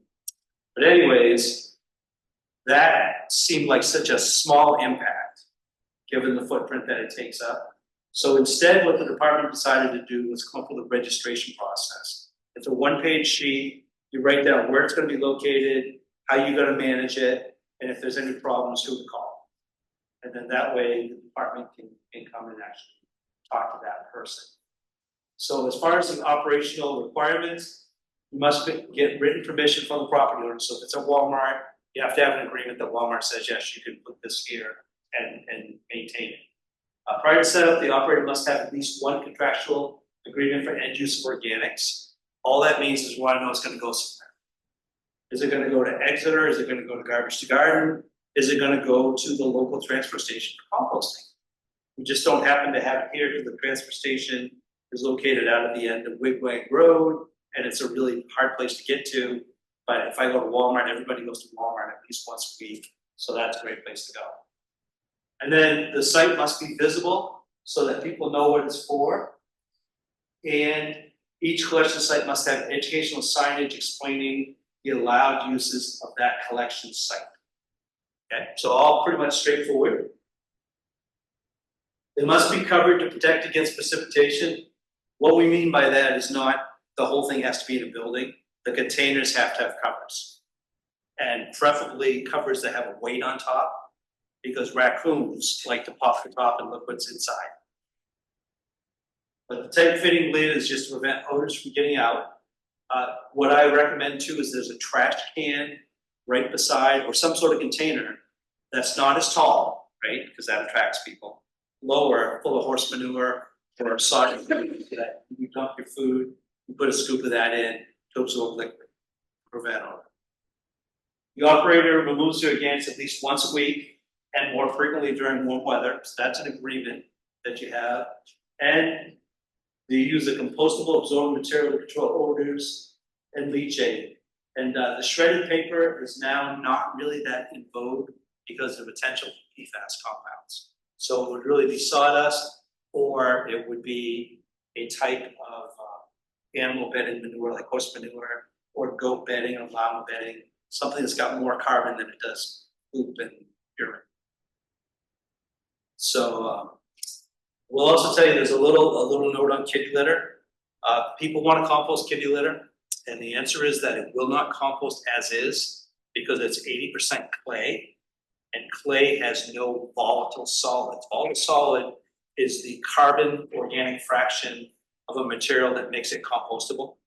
It's the food source. So what I recommend is if you want to compost kitty litter in your community, and people have come to me as a possible grant idea, go ahead and purchase buckwheat compost, buckwheat drop kitty litter, and that will compost. So if you can get your community to switch to buckwheat kitty litter, then that material could go into a compost pile. But now stage 2 is that you do not add it to your food compost pile. You compost it alone, and then you use the compost around your transfer station, around the edges of the property. Because no matter how hot it gets, there are certain tapeworms and other parasites that will not be killed by the compost process. And somebody using that compost can get their hands in it. And not everybody that comes out of their garden feels compelled to wash their hands before they eat their mayonnaise and cucumber sandwich. And you get it in your mouth and one helmet over in your intestines, now you have a whole parasitized colony going on. So definitely not something that we want to see. So kitty litter can be composted on its own. Dog and cat poop can be composted at the beach in a compost bin, but spread away from animals, away from the trash. All right, so standards for standalone provisions must be made for the periodic cleaning exchange of collection containers. Provisions may not include on-site washing. The only reason why we don't want on-site washing is leaching. So what instead happens is like garbage to garden, pick up a container and drop off a fresh one. Bring it back to their centralized location and wash it there, which works really good. The operator must keep the collection site clean and free of litter because it is a publicly visible area. If you start having litter, what do you think is going to happen when someone opens the bin? They're going to start throwing litter into it too. So keep it nice and clean. And once the collection site is closed, all material must be removed from the site. So let's say you try it here, everybody comes and throws garbage in it. You clean up the area completely, and then you start somewhere else. That's a redo, it's okay, that's allowed. That's not a failure of your program. If you have an area that gets closed with debris, it does not mean you failed, it just means you have a better location in your future. So there's no failures, it's just opportunities to restart.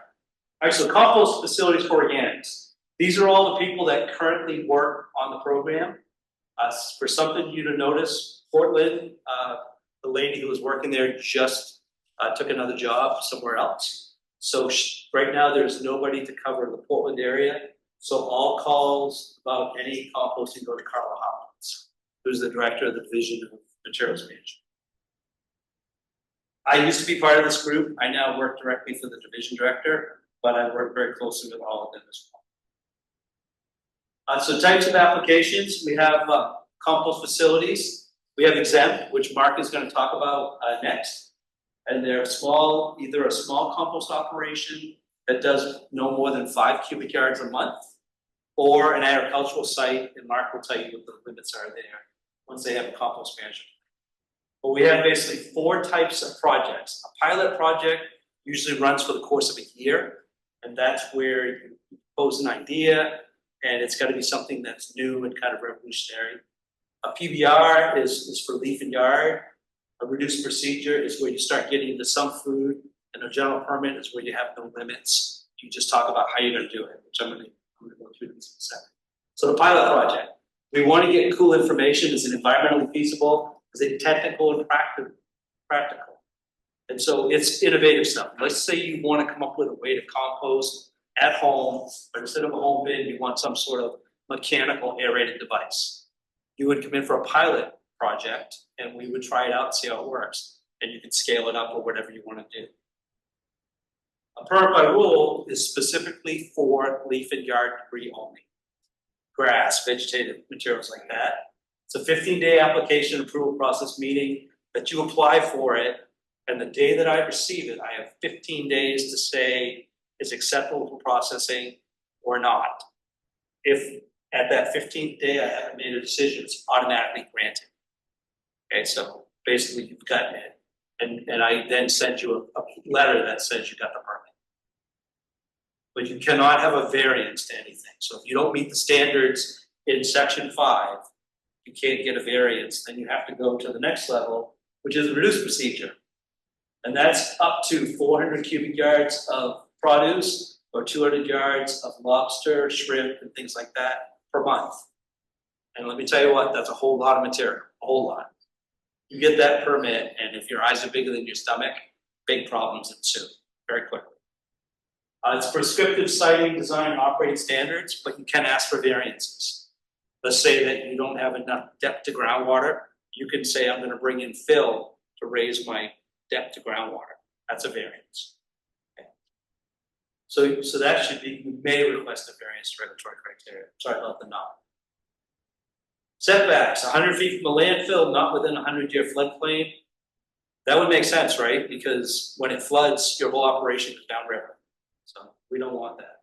Not within 100 feet of protected natural resource, leachate travels. 300 feet from wells, because we want to protect groundwater. 100 feet from public roads and property boundaries, because Mainers are very serious about their property boundary. They do not like people mess with that. And then 10,000 feet from a municipal airport, jetport, and 5,000 feet from the regular. Or I mean, flip that, 10,000 feet from a prop plane and 5,000 feet from a jet. Serious. Receiving mixing pad must be impervious, asphalt, or concrete for type 1C. So you need to have that for the type 1C. And when you get above 750 cubic yards, the entire waste area has to be impervious, asphalt or concrete. Stormwater runoff control for 25 years, 24-hour storm event. You'll get to know the stormwater program quite well. They have independent authority on these licenses. You want a pad slope between 2 and 6%, odor control, and then Class A pathogen vector reduction if you have material that's post-consumer. Let's say it's from a fairground, okay? Because there's a potential for human pathogens. General permit is everything else. You propose what you want to do, and then we throw a whole bunch of our resource people at it, and they say yay or nay, further information needed, we go back and forth. This permit can take 9 to 12 months to get. Pretty long processing time. Regulated compost facilities, there's an annual report. If you're a big facility, like some of our sludge guys have to give quarterly reports on their materials. Frequent inspections, when I say frequent, as time permits, because our crew is not really well stocked, so you might get one inspection a year until things slow down life-wise. Analytical requirements, heavy metals, salmonella or fecal coliform for materials that can contain pathogens. A compost stability test, especially if you're going to bag it and sell it. Semi-volatile organic compounds, only if you have those materials going in. So these last two would be things like sewage sludge. Back when that was actually allowed to be sold in the state and used in the state, these two requirements were very important to make sure that you had good stuff. So some of the issues, reasons why we have regulations, when you have a big mass of food, you have odors, vectors, and leachate to deal with. So we call the way that we do an assessment phyto. Mark actually came to our latest training where he and I are both certified nostrily to be able to smell the intensity of an odor and tell you what the intensity is. We have the certificate, we're both certified. But basically we're looking at, for an odor to be a problem, it needs to be a frequency, how often, an intensity, how strong. We use the N-butanol scale. How long does it last, duration? And then offensiveness, which they also return as hedonic scale. How does it make you feel? Does this odor make you feel really good, or does it make you feel really bad? So the modified N-butanol scale is a concentration of N-butanol in water, intensity of 1 to 5.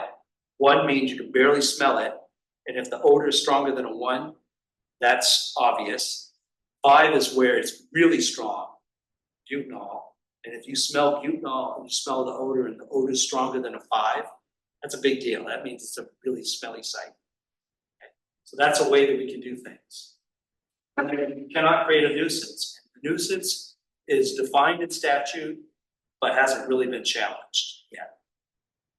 So odor management, the first thing you do is you incorporate, take away the moisture, mix the material with carbon, voila, problem goes away. Process control, good recipe, porosity, moisture management, a good mixture. Sometimes you can cover them with 4 to 5 inches of finished compost or ash. I'm not a big fan of sawdust because once I get a recipe working, if I throw sawdust on the top as a cover, when I turn it, I've now changed that recipe with all the extra carbon. If I put finished compost on it, which has a very low carbon nitrogen ratio, I mix that in, it doesn't upset the recipe. So that's why I choose to use finished compost. This is an example of a site at Scarborough wastewater treatment plant. And what they do is they mix their sludge with ash, and then they cover it with ash. And that's their odor control process. Vectors are any animal that can carry pathogens to humans. Okay? So you have birds, flies, rodents, dogs, and cats. Any animal that can carry diseases to humans. So an unleashed dog can cause havoc. So these are the guys, these ones are the worst because they mate 12 times a year, have up to 12 pups per litter, and they are just nasty critters. These guys, it takes 12 days to go from a fly to a fly. So they can propagate very quickly unless partway through the process you bury the maggots with hot compost. Then you end the fly cycle. Crows, they're what I call a sentinel being because they bring more crows. One crow is not a problem, but when they find food, very quickly there's about 1 million crows. So they bring all their buddies in. And then this is a site that was down in Hollis at the Chartier farm. And what was happening was that this person was receiving seafood to compost, but instead putting it in his fields and then spreading it for his potatoes. Well, when I went there, there was about 300 piles in various stages of decay. And it was a really bad scene. So vector management, keep your place clean, mix right away, and make sure throughout the compost process, you're constantly turning and adjusting as necessary. Right? It's a good thing. Leachate. Now, when I was a first young regulator, I was taught that leachate equals groundwater pollution. And that's a big bad deal. Well, I would tell that to people, and they would say, shut up, get out of here. No, we don't want to deal with you. So then I started thinking to myself, why aren't we losing nutrients? And instead of going, this is pollution, I'm like, you're making a really poor compost when you could have a better compost. What do you mean? It's going to be worth more money if it has more nutrients. And if you don't lose all this liquid, you're going to have a better problem. Oh my God, how can I do that? And all of a sudden, we were able to get a dialogue and everything worked better. So I always led with this instead of that. That got me a lot further ahead these days. And I became basically a reducator instead of a regulator. which I've always been quite proud of. But some of the causes, you have a poor recipe where you don't add enough carbon, it all spills out. You don't mix it well enough, so there are dead spots and it flows out. Precipitation, maybe your pile's not tall enough and the rain hits it hard and it washes nutrients out. We like to have a pile that's 6 feet tall. There are a lot of farms that have 3 feet tall. But the way they fix that is they cover it with a fabric material that allows gases to escape where precipitation doesn't enter. So there are ways to get around it. So appropriate recipe, good mixing. You can also catch the leachate with a sawdust or a compost berm. If it's early in the process, a sawdust berm is fine. It's not going to screw the recipe up too much. But if it's later, I'd rather have you use a finished compost so it doesn't mess up the recipe. And then using a compost cover. All right, that's it. Well, I'm going to change the focus just a little bit from what we've been talking about, but not much. And talk about how we're working with farmers to help them utilize some of these residuals that seem to be coming along more and more all the time now. So we already know that composting is not a new concept. Planning ahead is not a new concept, or at least it should not be. You know, sometimes it is, but we hope that's not the case. And management plans are not a new concept. Many of us have used management plans for various things that we work with all the time. So written business plans are very common today. And used to determine the feasibility of a venture. Is it going to work well? Is it not going to work? And we use that plan to get some financial support for a loan, grant, Mark's grants, for example, a bank loan. That plan will help to assess what is going to be the long-term survival of that venture. Is it going to happen? Is it going to work? Going to work long-term? Is it going to be gone in a week or two, a month, or a year? That's not what the lender wants. It's not what you want. Not what the farmer wants. Not what a composter wants. So it's going to help assess that impact on neighbors as well. How well is it going to work? It's going to create problems. It's going to create issues. Not what we want. We've already talked about that a lot today. So as I usually say, planning ahead minimizes risks. Minimizes risks of what? Well, risk of failure, really. So the main Nutrient Management Act was adopted back in 1998, and out of that act, farm nutrient management plans were developed. They used for planning ahead to minimize risk to the operation, minimize financial risk, minimize environmental impact. So compost management plans came along, and they include many of the same management strategies and goals that those nutrient management plans have. So DEP and Department of Ag have collaborated for a long time on a lot of different matters, but particularly on composting, compliance issues, that type of thing. And back in 2007 or so, there was a MOU developed outlining how the departments would work together and regulate the farm composting operations. This collaboration makes farmers a lot less apprehensive about doing this process, because they would much rather work with the agriculture department than certain other agencies, because they feel if I bring those certain agencies, other agencies in, other than ag, they're probably definitely going to find a problem here. And I don't want to have a problem. I want to have issues. So I'd like to work with the ag department rather than with certain other ones. So we've already heard this all morning. 40% of food is wasted going to landfills or wherever. But a lot of that material can be recycled, and many states have adopted regulations to prohibit this kind of materials. We already know that. There's this new nationwide emphasis on recycling materials, putting the so-called waste products to some good use rather than being discarded in the local landfill, the ocean, that private dump out back. You know they still exist in some places, or some other place. Trying to minimize that.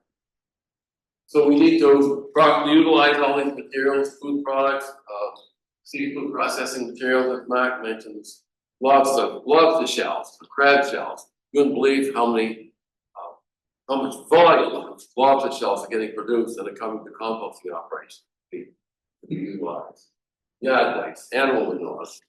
Animal manures are great. dairy waste, horse manure, it's like rocket fuel, as Mark usually says. Works very well for composting material.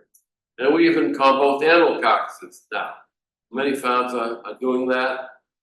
Works well. We end up with usable product. We have regulations for it. The Chapter 11 rules for the disposal of animal carcasses.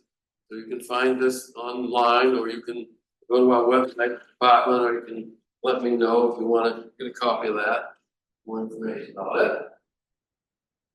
So what do we do with these materials? We compost them. We know that it's going to utilize these materials, conserve the resources, produce a relatively stable, useful product for both agriculture on the farm and in horticulture. Eliminates most offensive odors if it's done properly. There will be some during the process, but not much. Reduces environmental impact, reduces greenhouse gas emissions, and of course it makes folks feel like they're doing something good for the environment, society, which they are.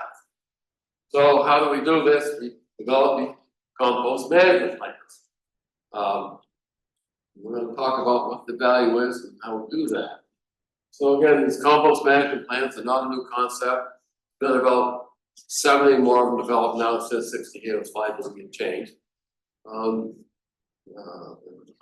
Mark has already mentioned Dr. Seekins, Bill Seekins worked for the Department of Ag for a long time, and he developed a template that outlines how we develop these plans. We're still using that today. So how do these plans work and how does it come about? Well, they're developed jointly by the composter and with the farm staff. Usually Mark and I will talk with the farmer and sit down with them and discuss with them and see what they want to do, how they want to do it, what they have for materials. Use that basic format that I just described, which is designed to really reflect what's going on that farm. And you want it to be flexible, it can be modified, written in stone. As the operation changes, we can change how that plan is develop that farm, how it's going to operate for that. But it has to reflect current risk management practice as well. So it covers a number of factors that would be involved in that operation. It's going to look at proper facility design and management of the operation, how to properly store and manage those raw materials, recipe development, which is really important. With a good recipe, it's going to work, it's going to compost those materials, end up with a good useful product. Proper management of those piles, and certainly overall, we're dealing with and ending up with good enhancement of good farm nutrient management in the operation. So, as Mark went into earlier, anybody in a 30-day period can compost without permits or a compost management plan 10 yards of leaf or vegetable material, 5 yards of food waste, 5 yards of fish residual, domestic animal and poultry carcasses from routine mortalities, or even up to 10,000 yards of animal manure annually. So that's quite a lot of material. Mark said 1 yard in a standard pickup truck, so 10,000 yards. Quite a lot of material that can be done by a farmer or anyone. So back in 2011, fortunately, the DEP Chapter 2 410 rules changed to allow more composting, more material to be composted for certain types of material. So with this change, composting can be done by an ag composting operation without a DEP permit, as long as they have a compost management plan. You need more materials than originally. So as a result of that, farm can compost up to 60 yards, these type 1B, 1C materials in a 30 consecutive day period, without that DEP license that I mentioned, if they have this compost management plan. So farmers are finding that they can bring in these materials They can use a lot of materials that they already have, waste silage, manures, and so on and so forth. And do it without having to get that DEP permit and keeping the DEP folks off the farm, and just having something with ag people involved, which they like doing. So it's creating not only a means of getting rid of these residuals into a useful product, it's giving them another revenue stream on the farm. So also, an agricultural composting operation can compost any volume of these 1A, 1B, 1C residuals, provided that at least 70% of the finished compost is used on that farm within 2 years. So they can compost any volume of materials, as long as it's used within 2 years, 70%. So they can also use leaves as an amendment to compost. They have a compost management plan. And they can compost offal.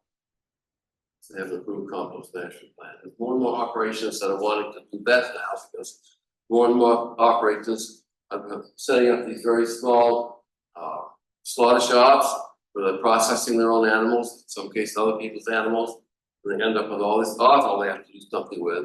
So now they can compost the offal that's sometimes dead. That's the guts and bones and all Yeah, yeah, yes. I guess I'm just curious how we can compost like the dead animals and the guts, and we can also compost manure and all of that, but we can't compost cat and dog. So I just asked. Potatoes. Same as Yeah. I don't get it. There's materials in there, like as Mark said, the tapeworms, the eggs, the spores sometimes that survive the composting process, which are very dangerous. But give that to other, like, Not don't. the same sense of what's in the dog and cat and those types of things. It's also scale. Not the same material. Scale. You're not gonna put a whale in a home compost bin. It's gonna be in a big pile. With a big pile, there's more mass, there's more heat, so there's more chances to kill these guys. But if I have dog and cat poop at home, I'm gonna wanna put it in my home compost bin. And there, it's not gonna compost adequately, those parasites are gonna live. Yeah. That's the bigger key, it's scale. Yeah, yeah. So the delete exemption, the awful exemption, that primary use exemption, so a lot of exemptions and opportunities are available to the farmer with the compost management plan that they would not have otherwise. So what's in that plan? There's a lot of basic components of compost management plan.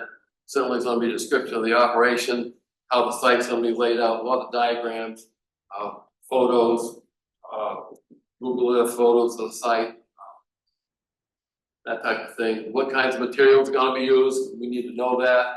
Those food scraps, seafood scraps, wood chips, left hot sludge compost in here. We used to have that, but with the PFAS thing, that's changed everything. So now we don't recommend any hot sludge compost. In fact, hot sludge compost used to be our go-to if we had a catastrophic carcass event.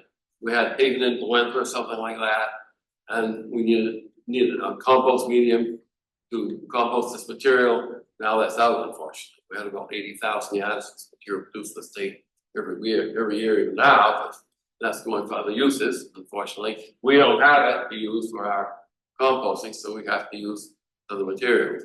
Hopefully we aren't gonna have a big catastrophic disaster, because actually we don't have all that much material that we can go to now.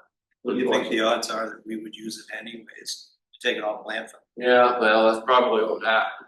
We would have a choice, though. Yeah. Rather not take it to landfill, but. So that plan also gonna have, how ingredients are received.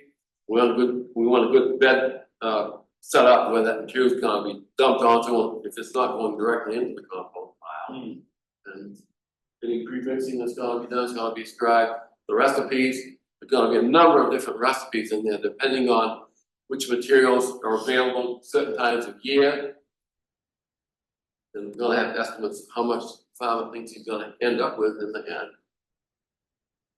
What equipment's available, if the farm's gonna be doing, 10,000 yards a year or something, we wanna know that he's got more than a very small contractor out there that he's gonna be working with. He's gotta have the equipment that he needs to do it with. We're gonna tell him how to construct those piles correctly, how the pile's gonna be managed, how often it's gonna be turned, moisture control techniques, temperature monitoring, which is really important. Want to make sure they've got some compost thermometers there that they're gonna help them to monitor how well that pile is doing. Odor control, we've already talked about that, vector control, dust control, stormwater leachate control, all that's part of it. Biosecurity, want to make sure that the final product isn't getting contaminated. Don't use that equipment that's used for handling the inputted materials, the dirty materials that are coming in when you finish compost. We want the different equipment to be used, and that material to be totally cleaned in a good way, manner, so it's not going to contaminate that final product that's going to be going out to be sold or some other use. Testing done every year on that material that's going to be sold. Going to be record keeping required, so we know what feedstock's being used, volumes, temperature charts to be kept. So, the updated rules, updated nutrient management rules back in 2018 now include a section on compost management plans, how they're going to be, how they should be developed, what all the requirements are. So that's on our website too, if you're interested in that. Some very nice late night reading if you're having trouble getting to sleep, perhaps. It's going to specify which components are in that book, in that plan now. Certification period is 5 years, so the plan is good for 5 years. Unless there's some major change in the operation, then we'll go in and modify that plan. Discuss requirements for persons writing those compost management plans, which is not terribly printed.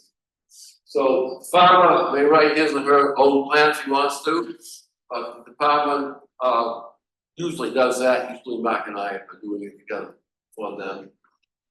But still, whoever does it, the department, the plan has to be approved by the department, which is me. So if I'm writing the plan, it's usually getting approved. You know. This is a great opportunity for municipalities to work with their local farmer. A bond that should be there if it's not already. And it's a great way to keep nutrients local. So it's a win-win. So the plans have to be in conformance with those tax disposal rules that I mentioned before, and also with any best management practices for animal carcass composting. And this is a publication that I mentioned, we mentioned Bill Seekins that he wrote on carcass composting anyway. And it's got a lot of information in there.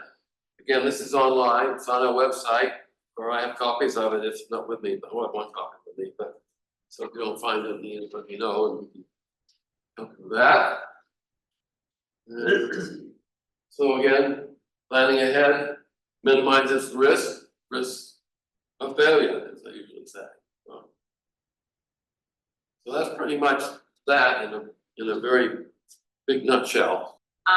So just to wrap things up, I wanted to talk a little bit about specifically what's going on here at EcoMaine for organics management and what this will look like in the future. I think we've covered a lot of the general food waste diversion right now, so kind of excited to talk a little bit more about specifics to Eco. So I think most of the people in this room, if not all of us, are very familiar as to what food EcoMaine is. But we are comprised of over 73 communities.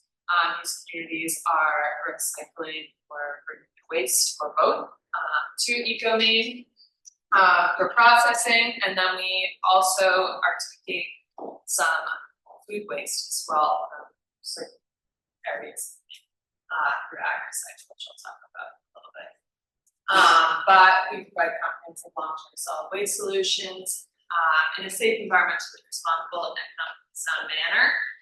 And this is looking more and more like food waste. That's really the future. And what we're seeing a problem with our capacity with our waste to energy facility, and a lot of the materials, approximately it's around 30% of what we're seeing, is food waste, so stuff that can be diverted, and then we could have all of that capacity, but 30% of our waste stream available for actual waste. So yeah, 81% of the materials that we're accepting here at Ecomaine is going to our waste energy facility. That around 30% is organics, and then around 18.5% is our recycling. So there's a huge differential between what's actually coming to us as waste versus recycling. We'd love to see more recycling, more food waste as well. But history on what we did at Ecomaine. We started as regional waste systems, which is Portland, South Portland, Scarborough, Cape Elizabeth, that came together for 248 years to jointly own landfill. That was in the late 70s, and then in the 80s, that's when we established our waste to energy facilities, what we have today. This was 20 municipalities that came together to build this waste to energy facility to create renewable energy, as well as reducing landfilling. That's always been top priority, is reducing the amount of waste that ends up as landfills. This goes for food waste as well. And then from 1990 to 2005, our former transfer station started accepting recyclables. So we actually were taking household paper, glass, metals, and other materials for recycling. Yeah, more transfer stations now was a single stream. And then 2006 is when we did create a single stream that we have today, where we commingle all of our materials. We also have developed a partnership with AgriCycle in Exeter, where we're able to have food waste that's brought up there for anaerobic digestion. Sometimes garbage to gardens materials will come in here actually. If there's contamination because of that depackaging process that they have at the anaerobic digestion facility, they're able to take Hannaford if they bring a huge load in. I know during the power outages, there was a bunch of food waste that came to us.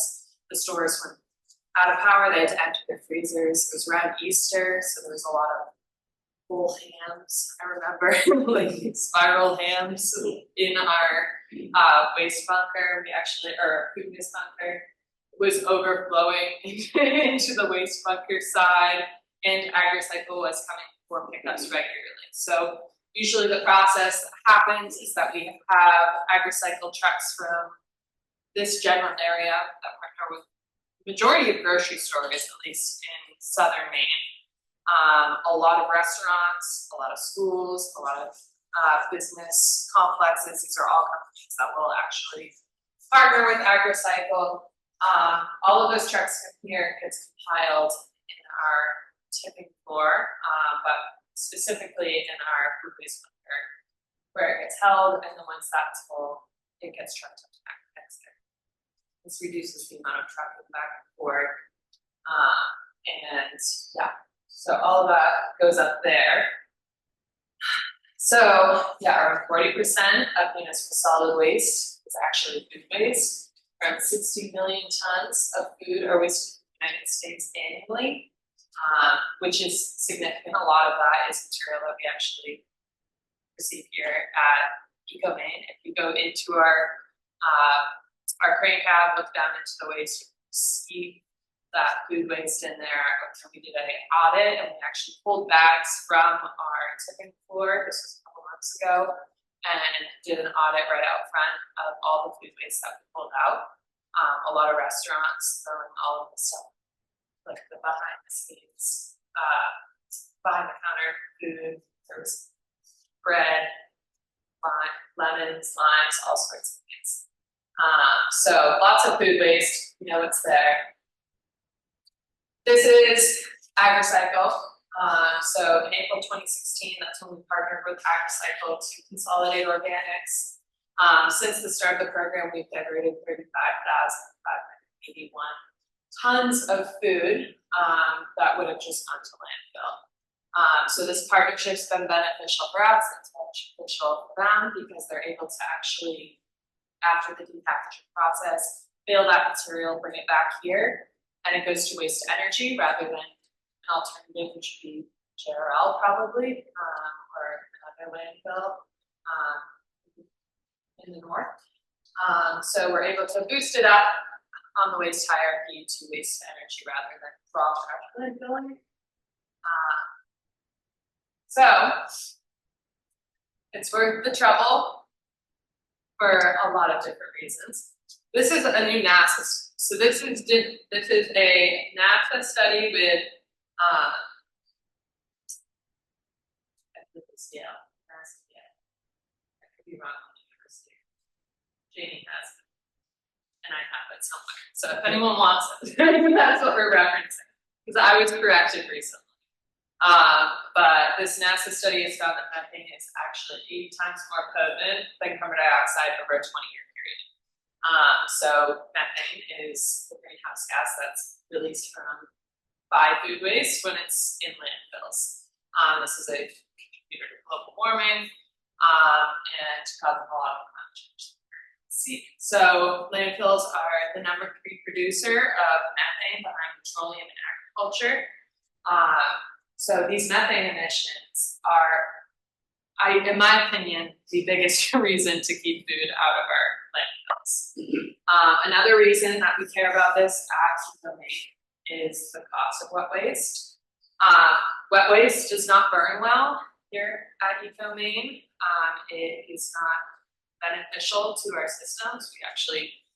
It hinders the ability for our boilers to move up. So sometimes we'll have to supplement natural gas if there's too much wet waste. This often happens in the winter, snowstorms, rainstorms, things like that. Lots of food, and a big food, like just put a bunch of food waste directly in, wasn't mixed in, that would be really problematic for us. And we might have to supplement with that natural gas. Another thing is that food waste is heavy. It weighs a lot, it's wet, and this costs a lot of money. So you're paying for your tonnage. If you're dropping off a bunch of food waste, that's a lot of weight. And that's all money that you have in your pocket that your community is paying. Taxpayers are paying for their trash to be disposed of, when a lot of that can be separated from other ways. So, yeah, anaerobic digestion is the process of microorganisms breaking down. We kind of covered a little bit about what it was, but it's the process of these microorganisms breaking down the organic material in the absence of oxygen. They're able to capture the methane and other gases involved in this process, combust this to generate electricity and fertilizer. And biogas can also be processed into renewable natural gas transportation use. So there's a lot of power to be harnessed from anaerobic digestion. And otherwise it just ends up sitting in the landfill and going through either waste to energy process to reach an ash byproduct that's in the landfill, or to breaking down in a landfill producing gases that are contributing to it. So anaerobic digestion at the Exeter facility looks a little bit like this. It's pretty cyclical. We have the food waste bins that are collected and transported to a collection facility, that would be Ecomaine. The cow manure from the dairy farm that it's located on, that's collected and pumped into the anaerobic digester with the food waste. Where does the domain collect food Right waste? here. So how is That's it, a good one. how is it sorted? It gets sorted, it's only brought to us as food waste. Oh, So we're not taking it out of trash cans. So what's coming into it, that's probably about 30, so of the trash that we get, municipal solid waste that comes to Ecomaine, probably 30% of that is food waste that just goes through waste to energy. Then we also receive food waste loads, so like food scraps, organic waste, that comes through us through the tipping. so there's a place to put it? Yeah. You're separate from the regular? If you're interested, I can show you too. Yeah, yeah. At the end of the, Yeah. yeah, right in the tipping. In all my tours, I haven't seen. Alright, Yeah. so it's on the tipping hall. Yeah, you might have you been out to the tipping hall? I've been in the crane, You haven't been to the. I don't think so, no. Okay. it's not a terrible spot to miss. I know you saw a rat there like a couple weeks ago, so we did get that cleaned up. Yeah, Really quick too, there's one facility in the state of Maine located in southern Maine, Mr. Fox, who has a permit to consolidate food to come here. He does it for AgriCycle. And so it either comes here or AgriCycle comes and picks it up from him. And the material that he gets, this is the ironic piece, the material that he gets to send to Exeter is cleaner than clean. The material that he's composting has tons and tons of different contaminations. So I've asked him to swap them over, right? Send this stuff to Exeter because they got the depackager and compost only the clean stuff. But he firmly believes that what goes in there is Exeter's property and he can't do the exchange. So it just, one of those things.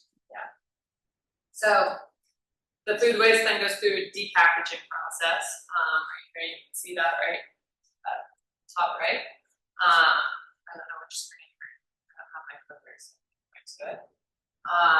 That's the materials that are depackaged, the plastics, all of that ends up being brought back here to be processed through waste to energy.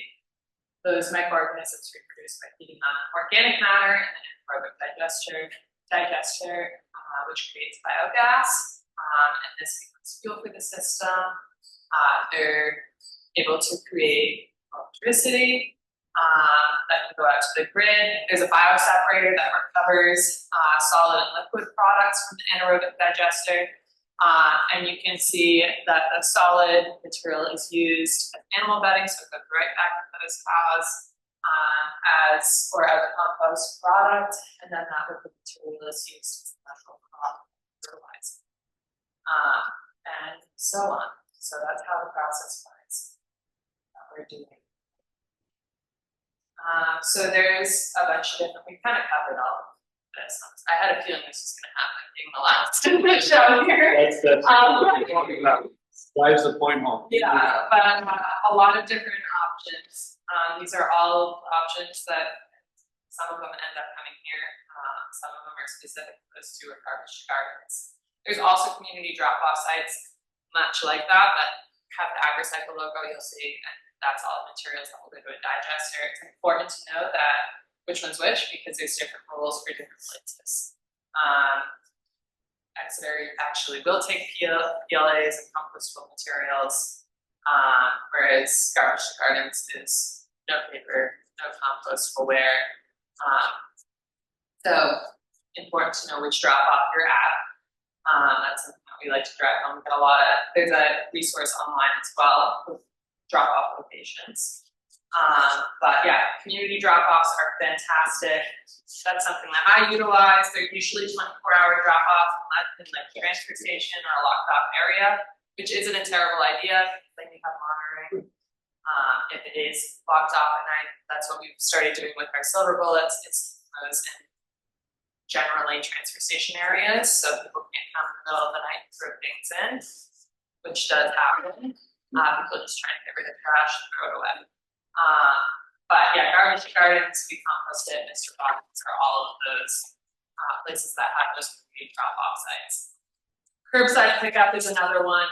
That's going to be garbage garden, scrap dogs, Jackson Regenerational Farm. That's one that I learned about. They're taking from Bangor, Orono, a whole bunch. I didn't know about it. This is new.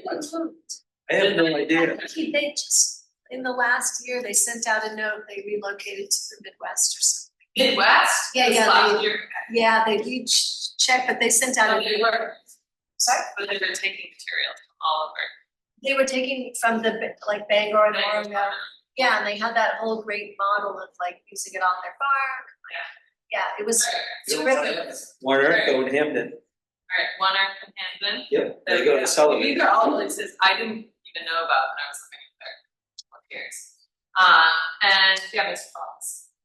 And then there's the commercial collection. So that would be, these are usually the bins that would end up coming here to EcoMain and then to AgriCycle. AgriCycle is great, Digestion is great because you can get higher tonnage. However, the materials are often not as clean. So that's, there's a give and take, and you're also processing it, it's getting trucked somewhere. So there's something about keeping it more local backyards, fantastic if you have the means to do so. Or even garbage to gardens when it's just going a couple of towns away and getting across this compost pile, turning into a compost material that can be used in your community. So the challenges to scaling up organic collection are going to be the clean composting streams. So keeping the materials food waste for organics. Not enough processing facilities, that's a problem that we have. And we have AgriCycle, which is 2 hours north of us, and that's the place that's predominantly doing this organic processing right now. There's not many facilities in our state. It does sound like they're expanding, which is great, but also, and then you have just garbage to gardens that doing the curbside collection in this general area. There's still a lot of towns that don't have curbside options. Majority of the state doesn't have these options. Majority of the state doesn't even have AgriCycle options because they're so that's out of their route. I know where I was in Carabassa Valley before this, and we were trying so hard to get AgriCycle to come on and pick up route, but it just didn't financially make sense. And it really limits the options that rural communities do have to organics management. So that comes to our main geography and how spread out we are. We're a very large state. There's people all over, and the resources in southern Maine are very different than the resources in northern Maine or western Maine, wherever you are. That's very important as well. And then packaging and consumer confusion is an entire other thing. I could do a whole presentation on that. I have.